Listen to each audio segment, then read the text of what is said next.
Voilà, donc c'est bon. Et maintenant, vas-y, alors, est-ce que le robot, voilà. Est-ce que tu peux dire alors la page et le chapitre, s'il te plaît, hein, parce que ouais, vas-y, c'est toi qui as l'intelligence de ta marque page. Alors, Tafkut Yud Bet. Ouais, Tafkut Yud Bet. et c'est quoi, c'est le chapitre 15 dans le BH? On est dans le réveil Yud Dalet. Ok, 14. d'accord. Ok, donc on n'avait Et on pas est fini. enfin, moi, c'est le dernier paragraphe, mais ça Ici, commence vers Vamar. Marazal. Ok, d'accord, on y va. Vers Marazal. Ok, c'est bon. Donc Vamar, dans l'ancienne édition, c'est Bajaïn Chet.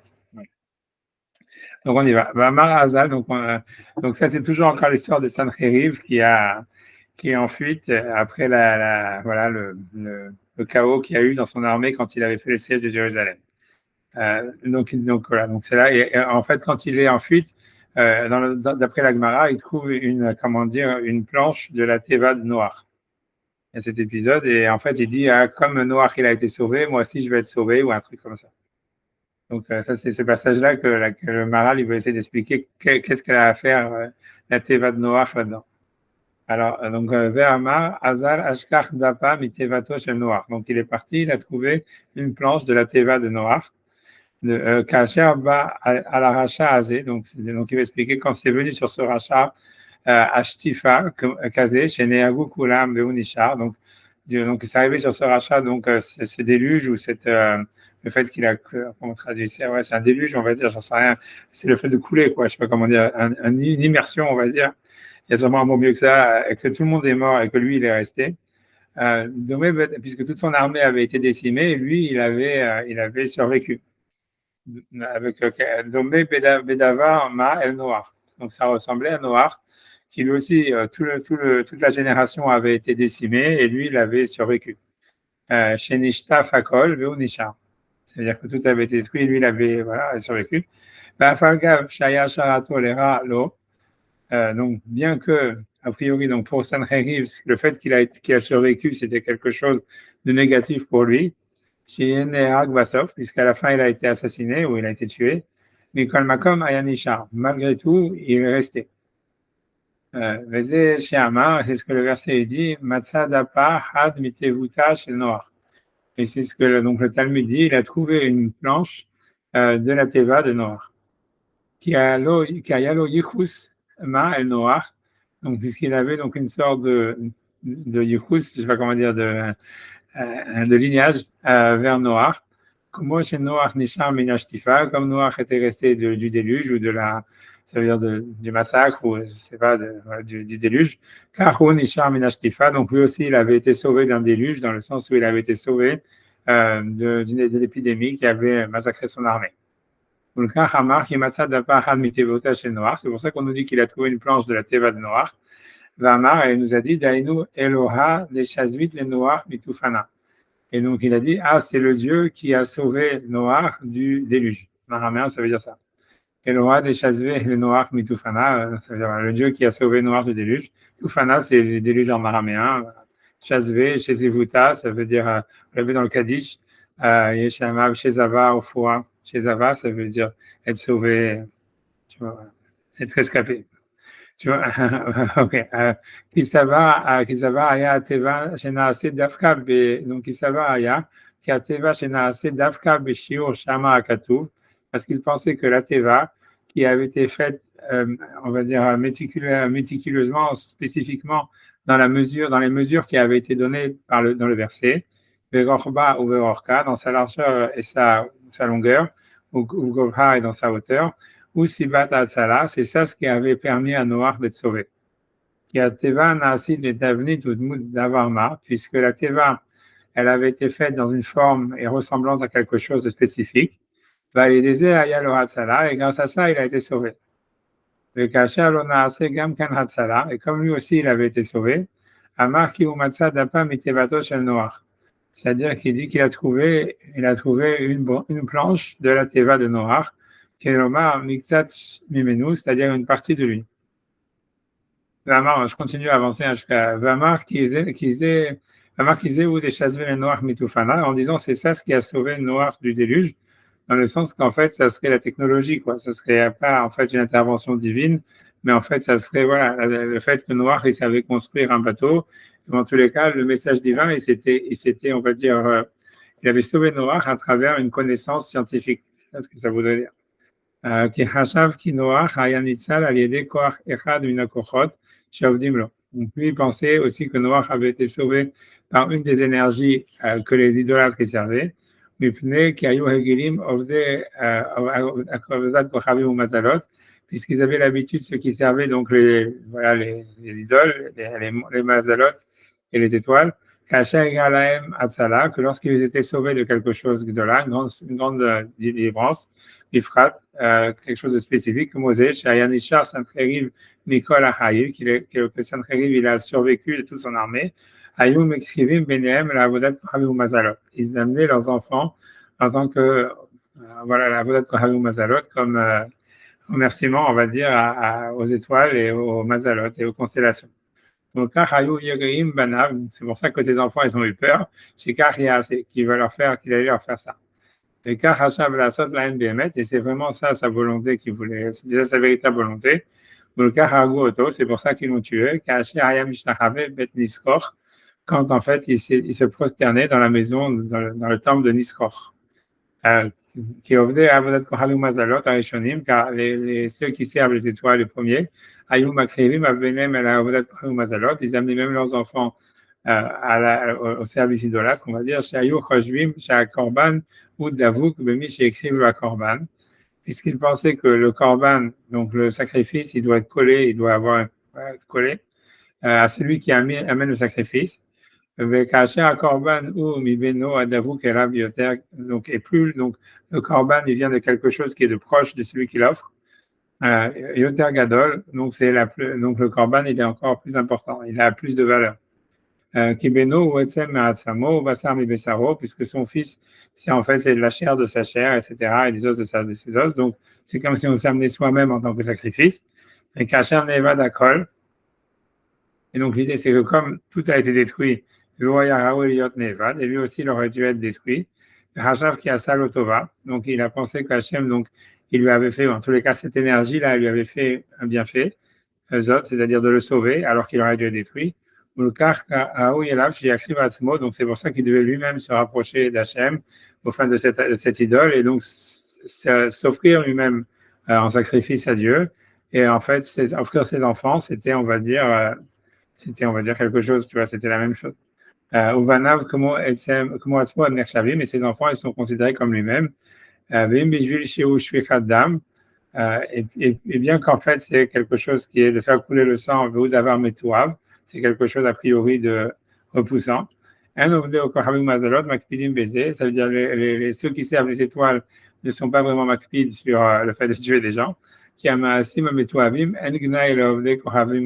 Puisque les actions, on va dire, rebutantes ne sont pas considérées comme négatives pour ceux qui servent les idoles.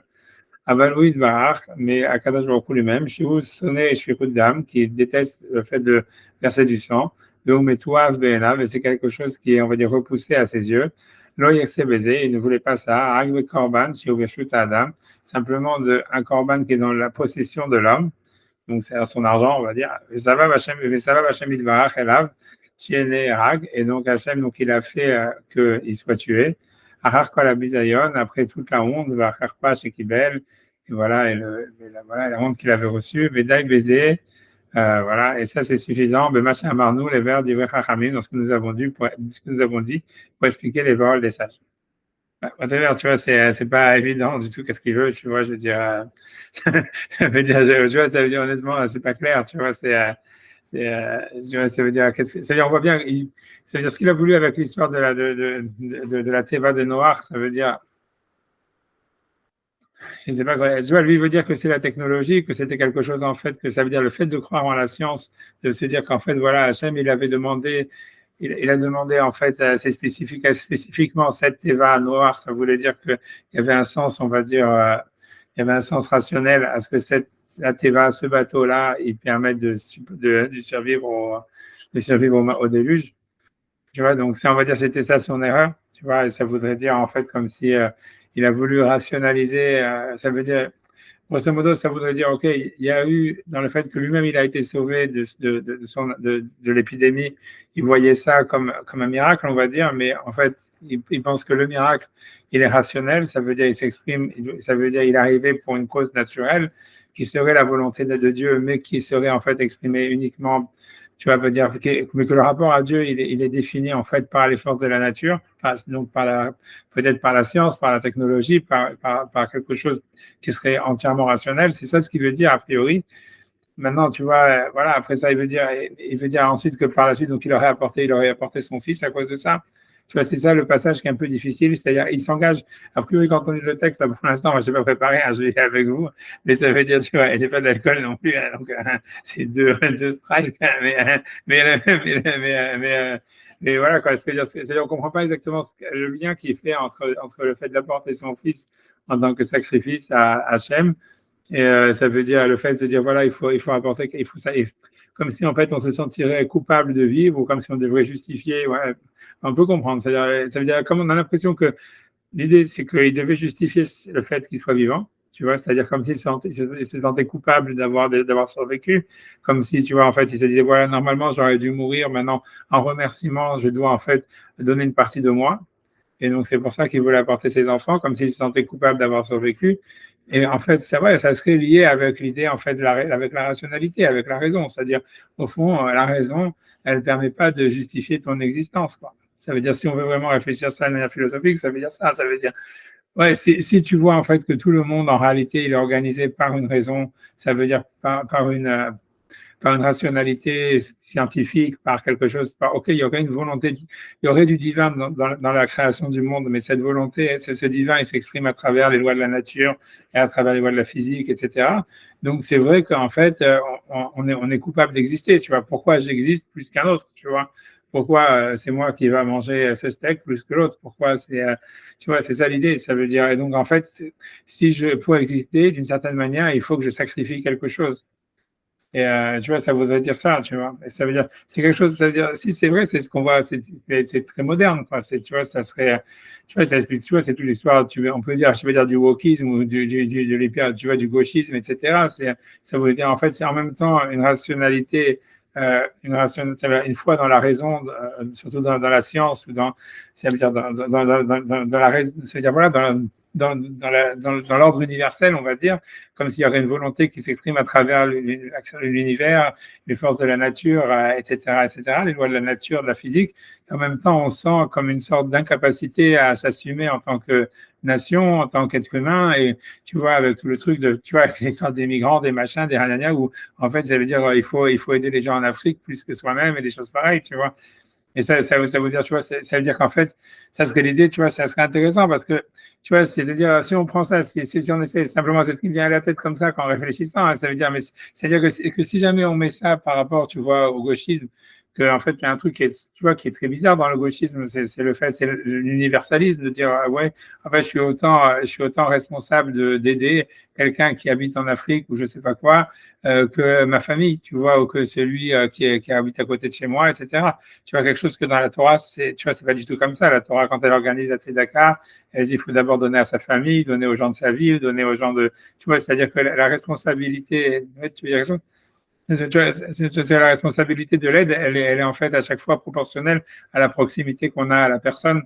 Et en fait, tu vois, ça veut dire, c'est super bizarre de penser que, en fait, on doit aider les autres, tu vois, autant que soi-même, etc. Comme, tu vois, comme s'il y aurait une égalité. C'est partir à un niveau tu vois, de tzidkout, si on veut. En fait, l'idée, c'est de dire, c'est une sorte de tzidkout, mais tu vois, c'est-à-dire qu'il ferait qu'il faut aider les étrangers autant que soi-même, etc. Ou tu vois, plus que soi-même. Et en fait, tu vois, l'idée, c'est, tu vois, c'est toujours, moi, ça veut dire, a priori, ça veut dire, si tu veux, je sais pas comment dire, comment on appelle ça, ça veut dire cet ascétisme, si tu veux, qu'il y a dans la gauche, tu vois, qu'il y a dans la gauche. Moi, toujours, je l'ai attribué, tu vois, comment dire, ça serait un remnant du christianisme, tu vois, comme si, en fait, voilà, le christianisme, qui est en fait une religion du sacrifice de soi, du sacrifice en général, puisque Jésus ou Dieu lui-même, il se sacrifie, etc. en fait, ça donne, tu vois, le marxisme, le communisme, tu vois, le gauchisme, où en fait, finalement, tu vois, ça veut dire même une nation, elle doit se sacrifier, ou même, tu vois, ça veut dire un individu doit se sacrifier pour les autres, etc. Mais en réalité, tu vois, ça veut dire, c'est comme ça, a priori, tu vois, ça veut dire tout le monde interprète ça comme ça. Si tu veux, je pense que, tu vois, je pense que honnêtement, tu vois, Nietzsche, par exemple, voilà, tu vois, ça veut dire Nietzsche, il interprète complètement ça comme ça. C'est pour ça que lui, il dit, en fait, il fait une filiation nette. Et c'est la même chose que les nazis, ils ont fait. Et encore une fois, les antisémites d'extrême droite, aujourd'hui en France, font la même filiation entre, tu vois, judaïsme qui a amené le christianisme, qui a amené le marxisme, tu vois, et qui a amené, tu vois, si tu veux, la merde, quoi. Tu vois, et ça veut dire, tu vois, Il va pas jusque-là, le Maharal, si tu veux. Lui, il dit simplement l'idée du rescapé, si tu veux, elle induit le fait qu'il faut amener un sacrifice. D'accord? C'est ça le raisonnement. c'est lui qui pense ça, ouais. C'est-à-dire, alors, si tu veux reprendre avec la gauche, etc., ça voudrait dire, ou la gauche, ou les valeurs universelles, etc., ça voudrait dire que le complexe, on va dire, le complexe de l'homme blanc, c'est-à-dire en fait, qui serait une espèce de rescapé, si on suit par rapport, on va dire, à un espèce de déterminisme du malheur de l'ensemble de l'humanité, qui exigerait justement un sacrifice d'une certaine façon. Je ne sais pas d'où vient l'idée que à partir du moment où tu es rescapé de quelque chose, mais on voit que c'est une idée, c'est-à-dire rescapés des camps de la mort, ils étaient tentés par le suicide, voire certains se sont suicidés. Je ne sais pas d'où ça vient, si tu veux, exactement, de faire le lien comme ça. Au lieu de te dire que tu as été sauvé et de trouver de trouver, on va dire, une raison positive et d'aller et que ça te tire vers le haut, de te dire que bah, tu aurais dû, on va dire, être englouti toi aussi à ce moment-là. Ça exige un sacrifice, quoi. Je sais pas, cette idée-là, c'est Ouais, intéressant. Pourquoi ça part dans ce sens-là, finalement, quoi? Je sais c'est- pas. ouais, c'est-à-dire que dans la Shoah, tu vois, c'est-à-dire, ça a été super décrit, tu vois, c'est-à-dire, tu vois, c'est-à-dire celui qui a le plus écrit sur ça, tu vois, c'est Primo Levi, tu vois, ça veut dire, l'idée, tu vois, c'est dans la Shoah, c'est parce qu'en fait, dans la Shoah, c'est différent, enfin, c'est pas différent, mais c'est pour expliquer l'histoire, c'est que, en fait, il y a une culpabilité par rapport à ceux qui sont morts, tu vois, c'est-à-dire pourquoi moi et pas eux, tu vois. Et à part ça, et en fait, cette culpabilité par rapport à, tu vois, ceux qui sont morts, ensuite, elle se transforme en une identification à l'agresseur dans le sens où on se dit, ah, en fait, moi, en ayant survécu, quelque part, je suis complice des nazis, tu vois, puisqu'en fait, j'ai survécu à la place d'un autre. Et donc, tu vois, c'était pour ça que c'était, tu vois, si tu regardes en Primo Levi, c'est comme ça qu'il décrit l'histoire. Surtout que, tu vois, quand tu regardes, tu vois, dans les camps de concentration, comme il explique, tu vois, tout ça, c'est il a écrit des bouts, tu vois, c'est tous ces livres, ils parlent de ça. Ça veut dire qu'il y avait une zone grise où en réalité les Juifs y participaient. Tout le monde était coupable, mais c'est même pas, je pense que c'est de manière générale quand il y a une situation en fait de crise et en fait il y a des gens qui sont toujours plus privilégiés que d'autres, tu vois, même si c'est de presque rien, tu vois, c'est d'avoir deux bouts de pain au lieu de un ou n'importe quoi, mais quelqu'un qui est dans une situation de crise, il va toujours se culpabiliser en disant pourquoi j'ai ça, pourquoi j'ai ça. Tu vois, ça veut dire quelqu'un qui est milliardaire, tu vois, comme Bill Gates, etc. Il se pose pas de questions pour savoir pourquoi je suis milliardaire, tu vois ce que je veux dire. Et par contre, tu vois, si jamais tu mets tout le monde, des mecs, et tu leur donnes à chacun un bout de pain et tu en donnes un deuxième deux, le type il dit, ah, mais pourquoi j'ai deux, tu vois, ça veut dire, parce que tu vois, parce que voilà, il est dans C'est une situation curieux, hein? de question. C'est curieux. J'allais dire qu'il y a un contre-exemple dans la Torah, c'est c'est ce qu'on rapporte sur le pharaon qui a pas été, qui a été épargné et qui n'a pas, lui, il n'a pas décidé de se sacrifier. Il a fait tchouva et Ah, non, mais c'est ensuite, pour ça que c'est. bon, il a eu une réaction contraire, si tu veux. Mais il semble que ça recouvre une réalité extrêmement puissante qui justifie le fait que on puisse amener son propre fils en sacrifice, quoi, pour arrêter, on va dire, ce tourment, quoi. Il semble Ouais, que ce mais soit une réalité, quoi, quelque chose de bien sûr, je sais il pas. semble que ce soit une exigence, si tu veux. Je sais pas. Tu vois, ce que je veux dire, tu vois, ça veut dire un autre exemple, tu vois, si tu veux, dans la Torah, là où ça ressemble plus à ça, c'est dans l'histoire de Yona, où ceux qui sont sauvés dans le bateau, ils sortent et ils amènent des sacrifices à Hachem, et ils se convertissent et tout ça, etc. Tu vois, ça veut dire, donc ça veut dire, tu vois, on peut être rescapé et en réalité, ça veut dire, voilà, et en tirer une chose positive, quoi. C'est-à-dire dans la Torah, on voit bien que et le sacrifice, il n'est pas uniquement négatif. Tu vois, c'est-à-dire, il n'est pas négatif. Ici, on a l'impression que la raison pour laquelle c'est négatif, tu vois, c'est pour ça que lui, il parle de la planche de noir, tu vois, de la théba de noir. Et ça veut dire, Tu vois, c'est-à-dire, si tu veux suivre, ça veut dire, si tu veux suivre l'histoire, c'est que Noir, quand il sort de la Teva, qu'est-ce que lui, Noir, il fait? il n'a pas sacrifié ses enfants, si tu veux. Voilà, Il mais a il été amène ça. épargné. Il aurait pu tirer, enfin, je sais pas. Il avait quand même un récit contraire par rapport à l'idée, au fatalisme de, de, de, de sacrifier lui-même ses propres enfants, quoi. Ouais, mais je pense tout ça, mais je pense honnêtement, tu vois, si tu veux comprendre, tu vois, dans le Maharal, moi, ce que je comprends, tu vois, c'est-à-dire, puisque le Maharal, il met quand même, si tu veux, comment dire, ça veut dire en relation, le fait que Sancheriv, d'un côté, il dit, ah voilà, j'ai été sauvé par une force supérieure, mais il dit en même temps, ce qui a été sauvé, ce qui a sauvé Noach, c'est le fait qu'il y avait des dimensions à la Teva. Tu vois ce que je veux dire? C'est dit, voilà, la Teva, elle avait certaines dimensions, elle avait une certaine forme, et c'est grâce à ça qu'elle a supporté le déluge. Comme si tu vois, ok, c'est Dieu qui avait donné l'idée à Noach de faire la Teva dans ces dimensions-là. Donc c'est Dieu qui l'a sauvé, puisque Noach il a eu cette intelligence que les autres n'ont pas eue, etc. Mais en fait, si tu veux, l'idée, c'est, tu vois, le Maharal, il met ce point-là en exergue et il explique que c'est ça l'histoire qu'il a trouvé une planche de la Teva de Noach. Tu peux te demander quel rapport, tu vois, s'il est en train d'expliquer, tu vois, le fait d'amener ses enfants au sacrifice et tout ça, tu vois, quel est le rapport entre l'un et l'autre. Mais tu vois, en fait, il y a un rapport. C'est-à-dire, l'idée, c'est, tu vois, ça veut dire, l'idée, c'est comme ça, c'est que c'est parce que tu vois, si tu veux, ce qui s'oppose, tu vois, d'une manière, on va dire, philosophique, si tu veux, générale, ça veut dire entre l'idée de dire que, voilà, Dieu s'exprime à travers les lois de la nature, et il y a des choses mécaniques dans, tu vois, dans comment le monde, il est construit, comment le monde, tu vois, comment les choses fonctionnent, même, comment Dieu a créé le monde, comme s'il y aurait il y aurait une cause à tout, tu vois, et que Dieu, ça serait la cause de toutes les causes, un peu ce qu'il veut dire, lui, tu vois. Dans ce sens-là, si tu veux, ce qui disparaît, tu vois, dans la philosophie, tu vois, c'est ce que Maïmonide dans Gizigari dit, tous les philosophes, etc. Ce qui disparaît, c'est la volonté, c'est le ratson, c'est l'idée que Dieu a une volonté. Tu vois, ça veut dire puisque tout, en fait, est nécessité. Donc, tu comprends l'histoire. Donc, tu comprends de quoi ça veut dire. Donc, ce qu'il dit le Maharal, ça se comprend. C'est-à-dire, il y a une culpabilité de survivre si jamais, en fait, on comprend que tout était nécessaire. Ça veut dire, il y avait pas, c'est pas, il y a une volonté de Dieu de sauver Noach. Tu vois, selon lui, il y avait une nécessité, ça veut dire de sauver Noach. Et cette nécessité, elle est tombée que voilà, lui, il a compris comment le bateau est fonctionné, comment est-ce qu'il fallait le faire, parce que Hachem, quelle que soit la raison, tu vois, ça veut dire, il y avait nécessairement, Noach aurait découvert d'une manière ou d'une autre, ou un autre être humain aurait découvert d'une manière ou d'une autre comment survivre au déluge.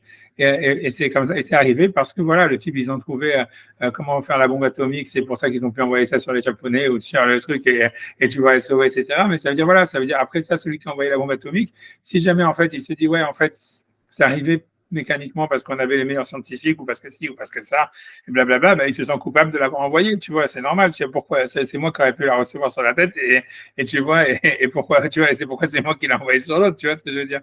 Mais l'idée, tu vois, c'est ça, et c'est pour ça que tu vois que le Maharal, il met ce point comment dire, comme explication pour pourquoi la Gemara nous parle de la planche de la Teva.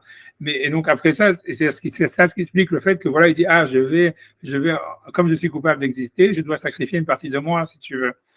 Mais alors que tu vois, Noach, lui, qu'est-ce qu'il amène comme sacrifice? Il amène de l'alcool, tu vois, ça veut dire, tu vois, c'est ce qu'on dit, tu vois, ça veut dire que, tu vois, il a fait des libations de vin, etc. Et Hachem, il est super content du Corban, et il dit, voilà, je ne vais plus maudire le ciel comme avant, bah, voilà. Ça veut dire que l'idée, c'est que lui, il retrouve à travers le fait d'avoir été épargné, tu vois, c'est-à-dire une volonté. Ça veut dire c'est un choix délibéré de Dieu, volonté, comme tu vois, qui est complètement gratuite, qui est, tu vois, comme quand on dit voilà, Dieu il a élu le peuple d'Israël, c'est une volonté gratuite. C'est pas parce que les Juifs ils sont meilleurs ou différents ni rien. C'est comme ça. C'est un choix. Ça veut dire c'est la volonté de Dieu. C'est comme ça, tu vois. Et cette idée de volonté, tu vois, d'accepter en fait une sorte de volonté quand elle est positive ou négative, qui soit en fait arbitraire de la part de, tu vois, de la part de Dieu. Tu vois que c'est ça, c'est ce qui s'oppose. Tu vois ce que lui il appelle, tu vois, il y avait les dimensions de la Teva, les machins, etc. En fait, ça permet, en fait, si tu veux, tu vois, c'est ça ce qui fait la différence entre Noach et Sancheriv. Toute tentative de rationaliser la conduite de Dieu, la conduite d'Hachem, toute tentative, c'est vraiment un réflexe idolâtre, quoi. C'est-à-dire toute tentative d'explication, finalement, Voilà, et c'est un réflexe idolâtre qui vouloir, bon, enfin, d'enfermer dans une explication, quoi. C'est et, et- et qui, vraiment. voilà, et qui amène surtout la haine de soi et qui amène à la fin le sacrifice de soi, tu vois. Et si tu veux, c'est ça le marxisme, tu vois. C'est-à-dire que l'idée, c'est que tu vois, en réalité, c'est ça ce que Nietzsche il a vu. Ça veut dire que, sauf qu'il s'est trompé, tu vois, il s'est un peu trompé Ça veut dire, ça veut dire, il a vu quelque chose qui, à mon avis, est vrai. Et tu vois, c'est ça. C'est-à-dire que, tu vois, le marxisme, c'était une volonté, en fait, de rationaliser la relation, tu vois, au sens de l'histoire, mais donc du Messie, même du message divin, en disant, voilà, c'est quelque chose de complètement matériel, etc. Tout ça, c'est en fait, c'est dans la même ligne droite que tu vois, même que Spinoza, etc., mais qui est en fait très juif, qui est de dire, en fait, voilà, comme on a dit à chaque fois, si Dieu il est un, ça veut dire qu'il n'y a pas de deux réalités, il n'y a pas un monde spirituel du spirituel et un monde de la matière. La matière, le spirituel est dans la matière, donc la réalisation du divin, elle doit se faire dans la matière. Donc, tu vois, le marxisme, etc., c'est quelque chose, en fait, tu vois, de très juif.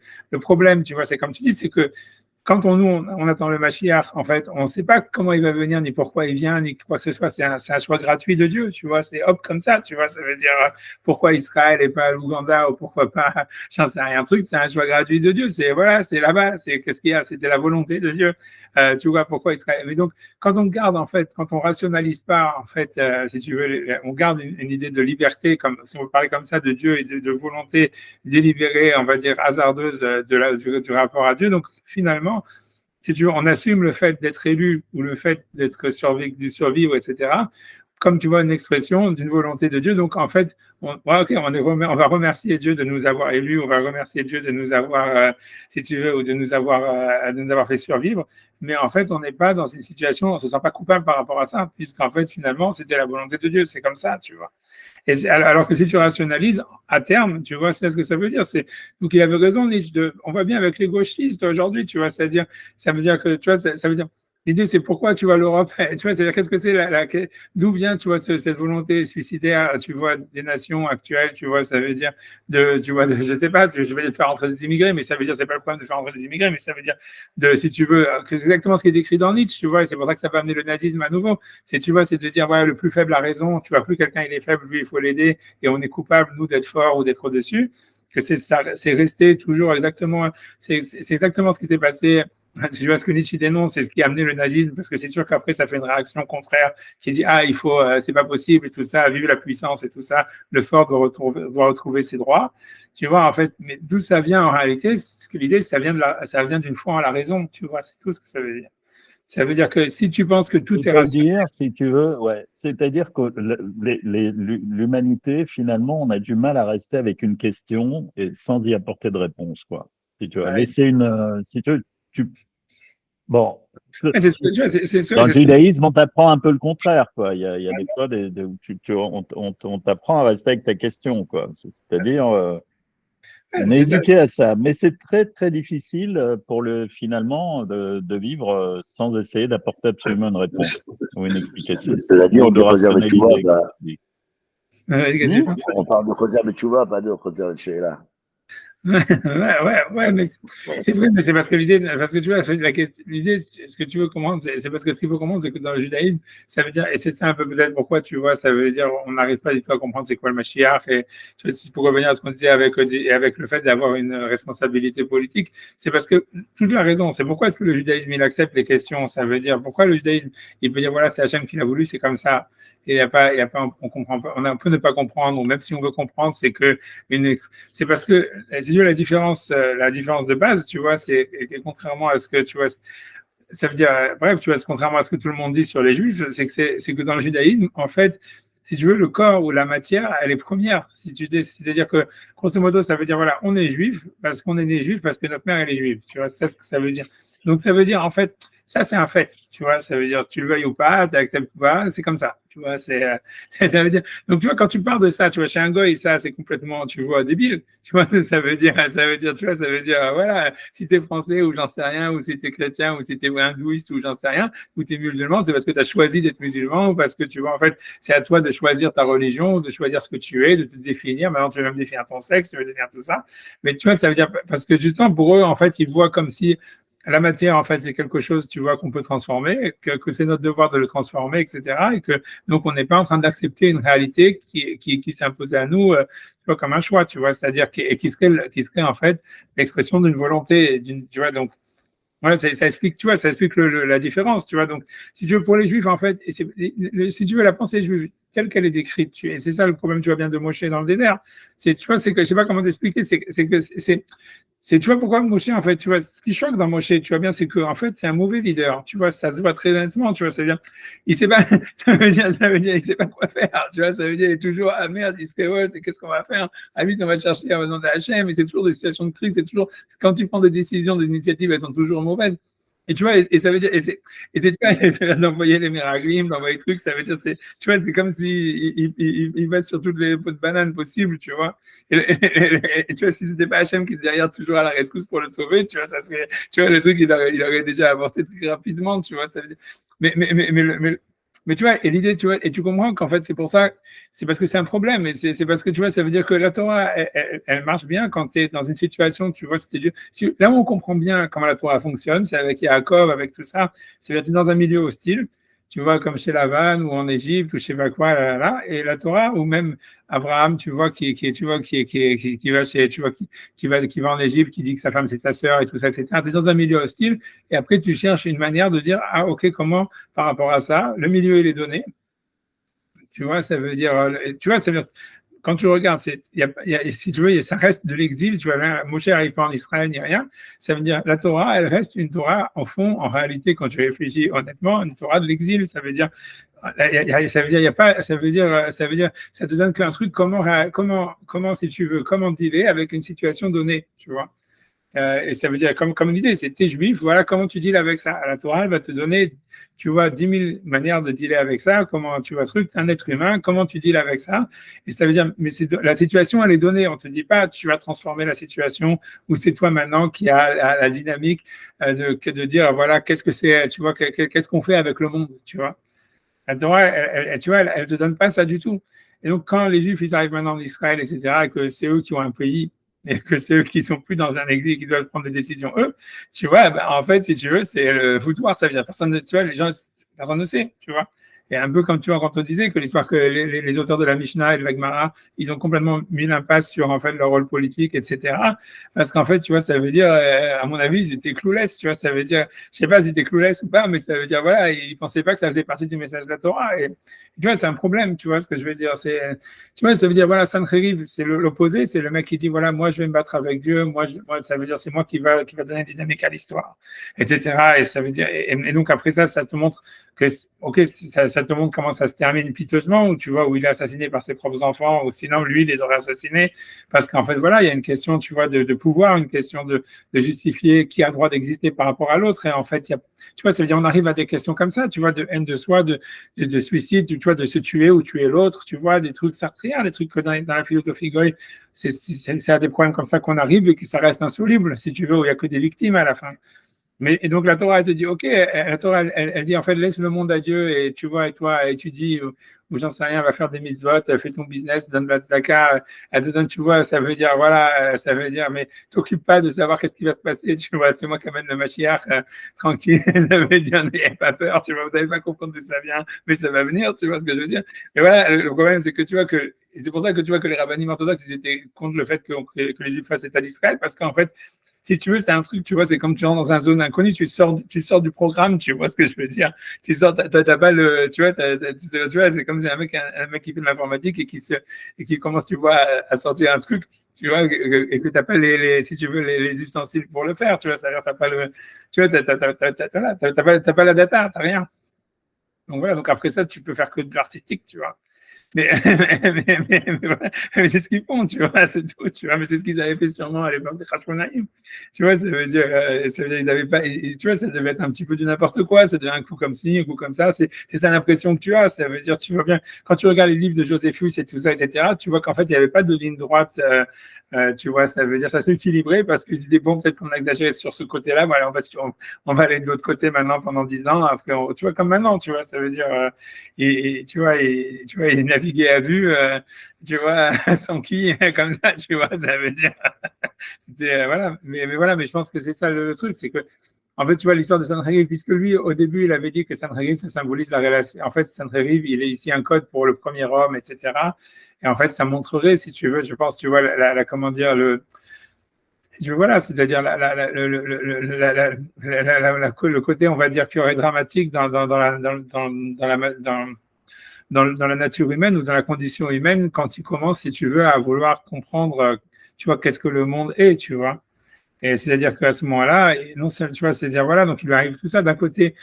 Tu vois, si on reprend avec ce qu'on avait vu la semaine dernière, qui parlait en fait que voilà, on lui coupe la barbe, ça veut dire que au début, l'homme, en fait, il aurait naturellement comme une sorte de volonté d'accepter l'absurdité du monde, ça veut dire, ou de vivre dans l'obscurité, mais en paix avec lui-même, en paix avec Dieu, et que ça serait la nature première, c'est Adam avant la faute, avant de manger l'arbre de la connaissance du bien et du mal, mais qu'en fait, d'une certaine manière, l'homme, il a du mal à accepter ça, et la lumière doit se dévoiler, donc ça lui brûle la barbe. Il veut comprendre, ou il doit comprendre, il doit trouver un sens, il veut la lumière, c'est même pas lui qui veut, c'est la lumière qui doit se révéler quoi qu'il arrive. Et donc, voilà, etc. Et si tu veux, cette lumière-là, en plus, qui lui coupe, en fait, sa relation qu'il aurait au divin à travers l'obscurité, finalement, elle arrive à même carrément une sorte de suicide, tu vois, ou de dire voilà pour la raison pourquoi j'existe, tu vois, ça veut dire je suis coupable d'exister, tu vois, il faut que je tue une partie de moi, il faut un truc comme ça, tu vois, ça serait ça l'idée, tu vois, ça montrerait là que la condition, on va dire la condition voilà, plutôt si tu veux la condition, je sais pas comment dire, dramatique de l'homme, voilà, si jamais on la prend d'une manière, on va dire rationnelle, quoi, c'est ça ce que a priori Sancheriv il voudrait, ou c'est même ce qu'il y avait dans Adam, etc., mais que par le Beth Amikdash que Sancheriv lui il a voulu détruire, etc., il y aurait une résolution de ça, quoi. Parce que tu vois, ça serait, tu vois, c'est ça l'idée, tu vois, comment c'est, voilà, comment c'est bizarre, tu vois, mais c'est surnaturel, on va dire, j'en sais rien, tu vois, c'est ça l'idée. On voit bien que ce que Noir qu'il accepte pas, c'est ce que Sancheriv accepte pas, c'est qu'en fait, il y avait du surnaturel et que, en fait, si tu veux, parce que la question qu'on peut se demander, tu vois, c'est la question que ça pose, c'est ok, si Dieu, et c'est une question super forte, c'est si Dieu il voulait sauver Noir et que la Teva, en fait, elle servait à rien, pourquoi est-ce qu'il lui a demandé de faire la Teva, tu vois, avec des dimensions précises, etc., etc. Mais tu vois, mais l'idée, c'est qu'en fait, tu vois, c'est que voilà, c'est pas aussi simple que ça. C'est-à-dire, oui, c'est la volonté de Dieu, etc., machin, blablabla, mais l'homme, en fait, ça veut dire, il a une action à faire. Tu vois, c'est comme si, tu vois, les lois, il y aurait une dynamique entre ce qui est le naturel et le surnaturel communiquent l'un avec l'autre, que tu vois, c'est pas fermé, que donc voilà, voilà, c'est tout ça, en fait, que le Beth Amikdash, ça veut dire représenter, que Sancheriv, il a voulu détruire, tu vois, c'est-à-dire un truc comme ça, tu vois. Parce que c'est un truc comme ça. J'aurais dit ça, tu vois, je sais pas, j'aurais dit ça. Mais moi, ce que je pense de tout ça, c'est ça, c'est qu'en fait, dans la raison elle-même, c'est-à-dire, en fait, ça entraîne nécessairement une culpabilité d'exister, tu vois. Et voilà, et que c'est là où il faut vraiment chercher si tu veux, le malaise si tu veux, de la moderne, tu vois.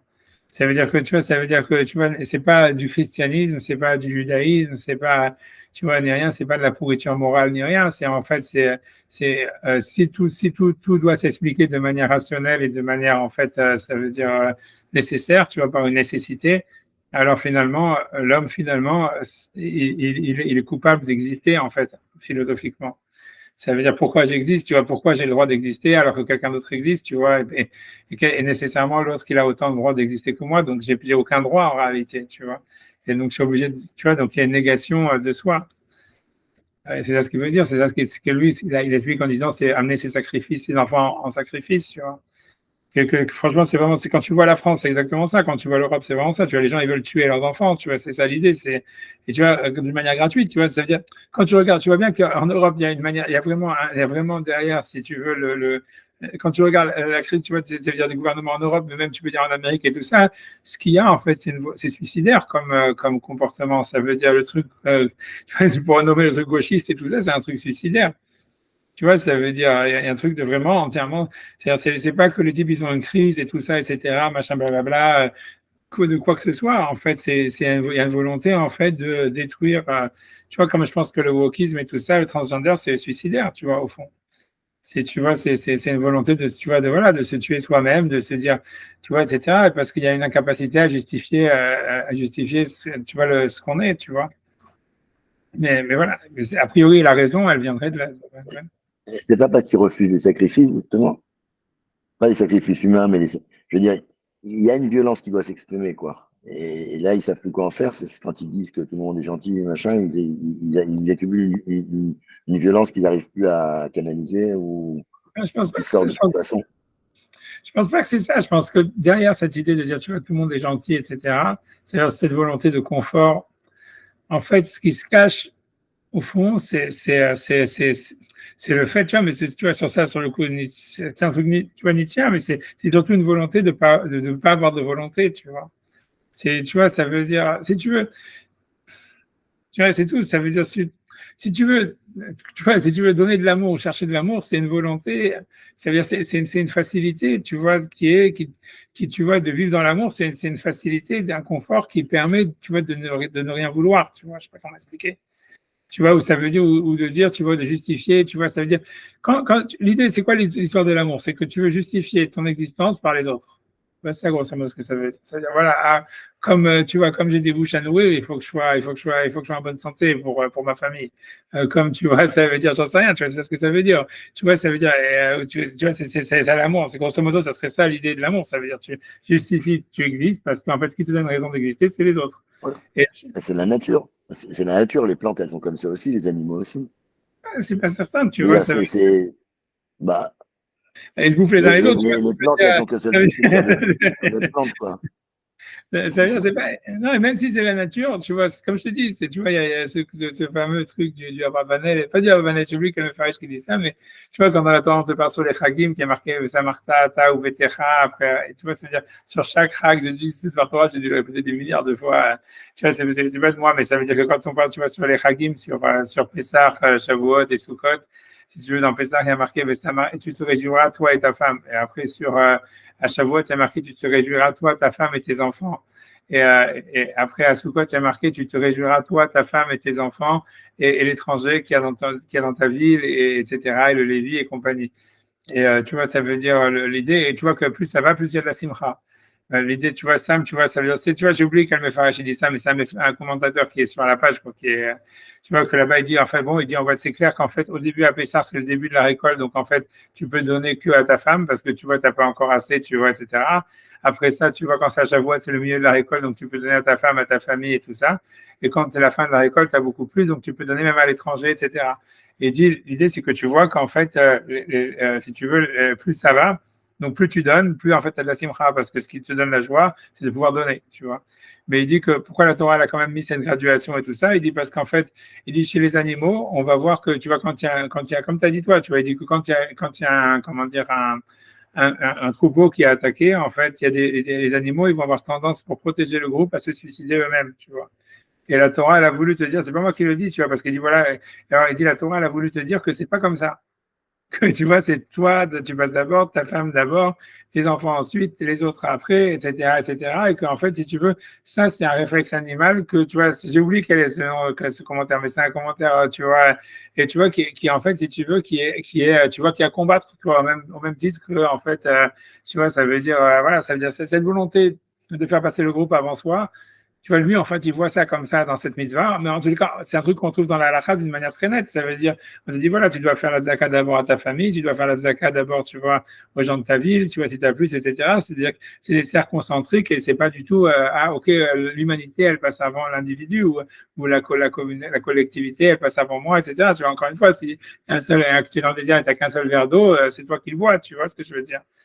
Non, mais c'est la halakha, tu vois ce que je veux dire. Tu vois, tu vois, c'est un truc comme ça. T'as pas le droit de faire le contraire a priori. Tu vois, c'est pas évident que c'est le droit. Tu vois, tu vois, parce que, tu vois, mais encore une fois, parce que tu vois, l'idée, c'est quoi derrière cette philosophie? C'est que c'est Hachem, il a voulu que c'est toi qui as le verre d'eau, donc tu dois assumer le fait que c'est la volonté d'Hachem que tu survives. Tu vois, c'est ce que ça veut dire. Et tu vois, et ça veut dire, voilà, et qu'est-ce que je fais ici? C'est le contraire, c'est le contraire. Tu vas pas tuer l'autre pour prendre son verre d'eau parce qu'à jamais voulu que c'est lui qui a le verre d'eau, c'est lui qui va survivre. Tu vois, tu vois, mais c'est ça l'idée, tu vois, ça veut dire, tu vois, mais voilà, En mais fait, voilà. il faut comprendre pourquoi on n'assume pas, si tu veux, de prendre la place de l'autre d'une certaine façon. Pourquoi, si tu veux, je pense qu'on n'assume pas parce que ça signifierait que si on a pris la place de l'autre, d'accord, si les événements, la nature, Dieu, on peut appeler ça comme on veut, fait qu'on a pris la place de l'autre, alors ça signifierait, si tu veux, qu'il y a un sens à chercher, et ça, il y a une réticence, il y a quelque chose, si tu veux, tu es obligé de chercher un sens, on va dire, sinon tu tombes dans la culpabilité, quoi. Ouais, peut-être, je sais pas. Est-ce que tu es obligé de chercher? si tu cherches un sens, à ce moment-là, tu rationalises. Est-ce qu'on peut rester comme ça sans chercher de sens Moi, je pense que c'est ça la Et solution. dire, bon, on m'a permis de vivre, voilà, on me permet, Moi, je pense que au détriment de l'autre, si tu veux. On sait très bien que le monde, il est organisé comme ça, quoi.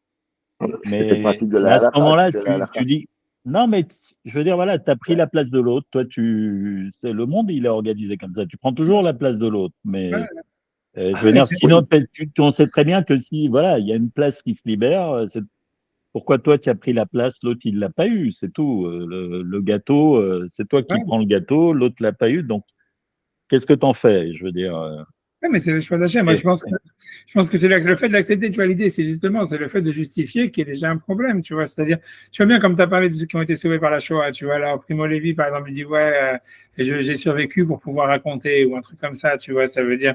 Mais en fait, quand tu vas chercher, en fait, une sorte de raison de vivre, tu vois, à travers la raison, quoi, ça veut dire une cause en disant, j'existe pour ça, j'existe, je sais pas, whatever, pour transmettre la Torah, ou j'existe, j'en sais rien, ce que tu veux. Tu vois, ça veut dire, à la fin, tu vois, cette cause, tu vois, ça va jamais te, tu vois, ça peut pas, en fait, justifier ton existence d'une manière pleine, tu vois, c'est-à-dire, ok, alors t'existes, c'est pour ça que plein de ces mecs-là, ils sont suicidés. Je sais pas si Primo Levi s'est suicidé à la fin, j'ai oublié, mais non, c'est vrai, c'est oui, c'est suicidé, tu vois, parce que tu vois, ok, t'as raconté, t'as écrit tous tes bouquins, maintenant, qu'est-ce que tu fais, tu vois, voilà, tu peux rien, je suis mort, en allez. 68, ouais. Ouais, tu vois, donc c'est ça l'idée. Ouais, 20 ans après. C'est que tu vois, c'est que quelle que soit l'idée, parce qu'il a, tu vois, et je te dis, mais c'est dans ses bouquins que tu le retrouves, parce qu'il dit, voilà, je suis là pour raconter. Alors, il raconte, il a fait des conférences, il a écrit des tonnes de livres, il a tout ce que tu veux, mais une fois que tu l'as fait, qu'est-ce que, tu vois, voilà, maintenant, il ne reste plus qu'à te suicider. Et tu vois,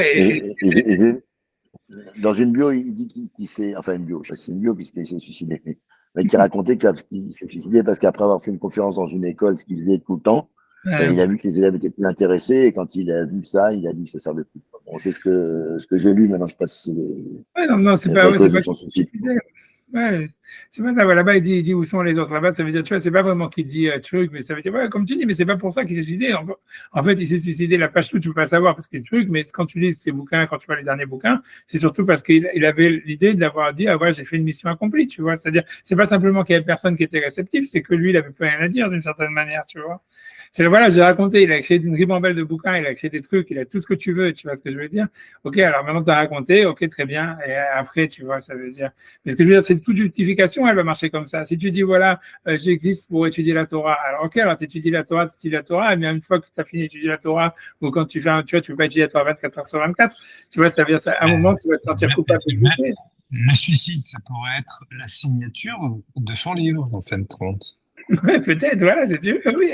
Mais ce que je veux dire, tu vois, on voit bien que c'est ça l'idée, tu vois, mais tu vois, c'est que dès que tu vas justifier, la manière en réalité, tu vois, l'idée générale, c'est que si tu veux, c'est ce qui te dit le Maral, ça veut dire, je pense, à mon avis, que, tu vois, quand il parle de l'histoire de la dimension de la Teva dans l'histoire, puisque c'est un point qui est mis, moi, je pense dans un sens littéral, il y a sûrement une explication meilleure que ça. Si j'avais de l'alcool, je pourrais réfléchir mieux, mais c'est sans alcool, tu vois, ça veut dire le sens littéral, c'est qu'on a l'impression qu'il veut dire le fait même d'avoir justifié rationnellement, tu vois, la chose, ça va t'entraîner à un moment à un suicide parce que tu ne peux pas justifier ton existence par la raison.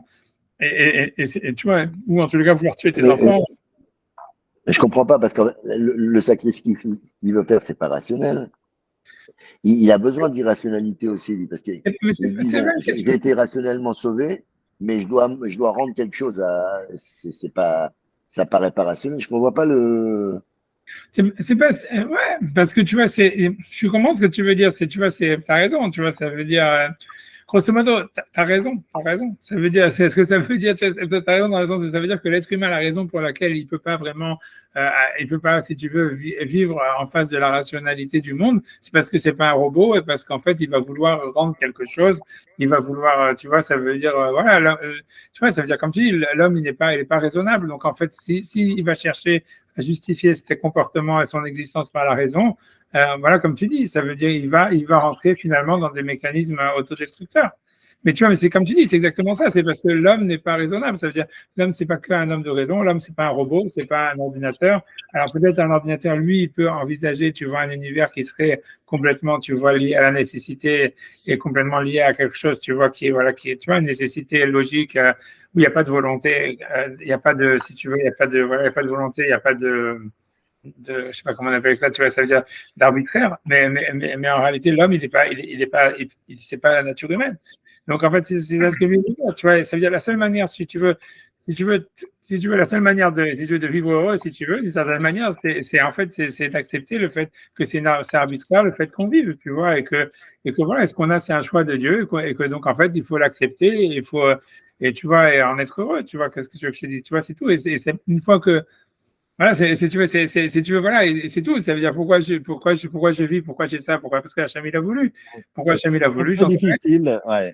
C'est très difficile quand même de vivre par soi-même et on s'aperçoit quand même que la rationalité, elle est quand même essentiellement liée à l'autre, quoi. Parce que bon, même sans parler de camp de concentration, etc., la vie d'un individu toute simple, si tu veux, bon, elle est très formatée au début. Il a des choses à faire. Je veux dire, c'est imprimé. Il doit, voilà, il doit grandir, il doit apprendre, il doit se marier, il doit faire des enfants, il doit éduquer ses enfants. Mais après, si tu veux, je veux dire, c'est pour ça qu'il y a énormément de dépression, de dépression. Une fois que tu as fait tout ça, je veux dire, quelque part, tu te dis bon. Et après, il faut une volonté, si tu veux, pour vivre, mais elle se fonde plus sur l'autre. Et c'est très difficile à trouver. C'est très, très Mais non, c'est ça, tu c'est la dois. halakha, justement. Voilà. Bon, alors là, il y a des gens, ils disent oui, mais alors, si tu t'es pas construit, etc., s'il reste Non, rien, etc., je veux dire, non, mais pour vivre, c'est si facile. tu veux, hein?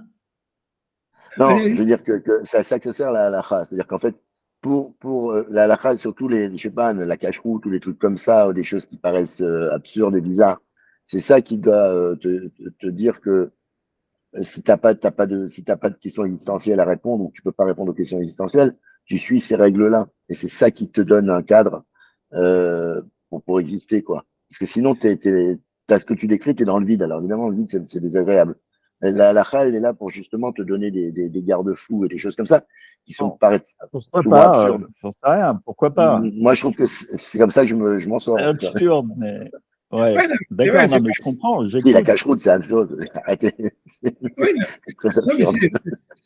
oui, mais ça revient aux mêmes choses. Quand on est juif, c'est absurde, tu vois, on est vivant, c'est absurde. Tu vois, l'idée, c'est que voilà, c'est la volonté d'Hachem, tu vois, donc, c'est une volonté divine, et donc, en fait, on assume, si tu veux, tu vois, c'est un peu ce qui parlait un peu de cette histoire-là, tu vois, c'est à la base, quand Adam, il est dans le jardin d'Éden, c'est parce que, tu vois, il assume le fait de vivre parce que c'est la volonté de Dieu. Tu vois, c'est ce qu'on a vu la semaine dernière quand on parlait, tu vois, de l'alignement entre la gloire de l'homme et la royauté divine.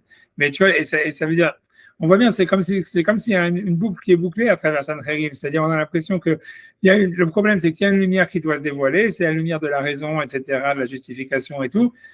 En fait, tu vois, le problème, voilà, c'est comme, a priori, tu vois, ça veut dire, il y a une manière d'harmoniser ça, on va dire, tu vois, il y aurait une manière, à mon avis, tu vois, d'harmoniser ça, et c'est ça ce que ça symbolise le temple. Et le Beth Amikdash et tout ça, c'est en fait que c'était lié aussi avec la situation avec le bateau de Noach, où il y a en même temps une sorte de raison, tu vois, etc., de sauver, etc. Tu vois, si la Teva, elle a des dimensions et tout ça, on ne te dit pas, ah, ok, tu restes en méditation en disant, ah, je suis heureux de vivre, c'est super, j'accepte, tu vois, tu vois, un truc comme ça, tu vois. Ça veut dire, on dit, voilà, en fait, il y a un tikkun à faire, il y a une sorte d'arrangement, de réparation à faire dans le monde, etc. Mais voilà, mais que cette réparation, elle est en même temps liée avec une sorte d'équilibre du fait que cette réparation, elle n'est pas là pour nous justifier, en fait, tu vois. On est justifié par la volonté d'Hachem, tu vois. Ça veut dire, on est justifié, on existe parce que Dieu veut qu'on existe. Et tu vois, et ça, c'est le premier. Tu vois, après ça, on a un rôle dans le monde. Tu vois, ça veut dire de l'arranger, etc. Tu vois, de faire une teva, de faire un bateau qui prend pas l'eau. Tu vois, un bateau qui peut permettre, tu vois, si tu veux, de tenir le truc. Mais en fait, Noach, il existait pas parce qu'en fait, il devait construire la teva. Tu vois, c'est-à-dire, l'erreur de Saint-Régime, c'est de dire, Noach, il existait pour construire la teva. Un petit peu un truc comme ça, tu vois. Et ça veut dire, lui, il fait un avec la construction de la teva. C'est l'inventeur de la teva. C'est celui qui a fait la teva, et c'est en ça qu'il existe. Et c'est ça, en fait, que ça justifie son existence. Et que c'était ça le message de Dieu, c'était ça la force de Dieu. C'est une force, tu vois, qui est, si tu veux, tu vois, mécanique, qui est nécessaire, qui va nécessairement arriver à ça. Et donc, qui justifie son existence, qui justifie Sancheriv. Tu vois, pourquoi j'ai survécu? Parce que Dieu, il a voulu que je survive. Mais il n'a pas voulu d'une manière gratuite, il a voulu parce qu'en fait, nécessairement, dans l'histoire, il y a quelque chose, tu vois, tu vois quelque chose, tu vois quelque chose qui est complètement, je survis pour quelque chose. Pour apporter. Si tu dis ça, si tu veux, il n'y a pas de contrepartie. Or, lui, il dit, il faut que j'amène mes fils, si tu veux. Et Ouais, si tu dis ça, si tu veux, il n'y a pas de contrepartie. Si, je pense qu'il y a oui une contrepartie parce qu'à la fin, tu vois, d'une certaine manière, tu sens, tu vois, justement, tu t'es justifié par quelque chose d'autre. Tu comprends, tu es justifié pourquoi j'ai survécu pour apporter un sacrifice, tu vois. Si tu veux, comme voilà, c'est que Noir qu'il a amené un sacrifice.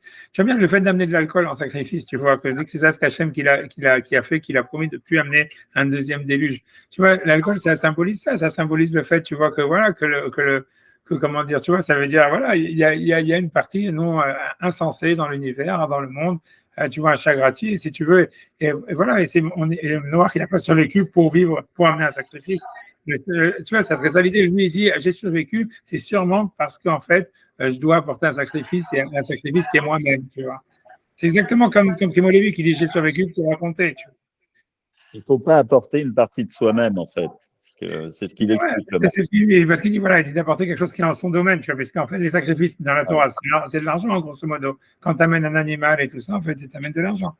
Et si tu veux, et voilà, non, tu vois, je sais pas, tu vois, c'est une amie, tu vois, parce que l'argent, c'est une sorte de potentiel et tout ça, et c'est, tu vois, c'est ce qu'il y a, c'est le surplus, quoi, grosso modo, c'est ce qu'il y a en plus, tu vois. C'est ce qu'il y a en plus. Soit tu es dans une économie d'échange avec Dieu, soit tu es dans une économie de la gratuité. Il faut savoir dans quel monde tu te situes. C'est pas ce que je veux dire. Ouais, mais je comprends, mais ça veut dire, mais à la base, tu vois, à mon avis, tu vois, ça veut dire, a priori, tu vois, on n'a pas l'impression que dans la Torah, il y avait cette histoire d'échange. Tu vois, comme je dis, le corban de Caïn et Abel, il n'a pas été demandé par Hachem, tu vois, et encore une fois, quand Hachem dit, j'ai pas demandé des sacrifices et tous ces machins-là, tu vois, on a l'impression que c'est pour l'homme. C'est intéressant parce que c'est une volonté humaine quand même. C'est vraiment un effort puissant. Bon, c'est intéressant. En tout cas, c'est intéressant. Non, c'est pas d'accord, mais voilà. Mais je m'avance un petit peu, mais voilà, je sais pas, tu vois, je pense à ça, il y a plein d'autres choses. Tu vois, parce que c'est clair que tu vois que quand même, tu vois, ça veut dire ce qui est intéressant, c'est tu vois, c'est que le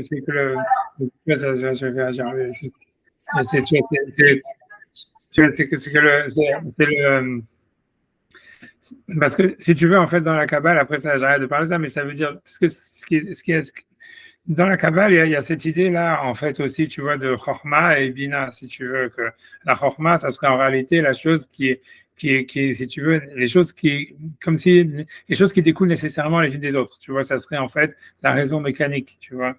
Et si tu veux, en réalité, si tu veux, on a l'impression, tu vois, ça veut dire que la Torah, elle pense que en réalité, le monde, il aurait été créé dans la Chorma. C'est-à-dire que, si tu veux, on a l'impression comme si tu vois, comme à partir du moment où Dieu il a créé le monde, on va dire peut-être d'une manière nécessaire, le monde il n'aurait pas existé, il ne pouvait pas exister différemment.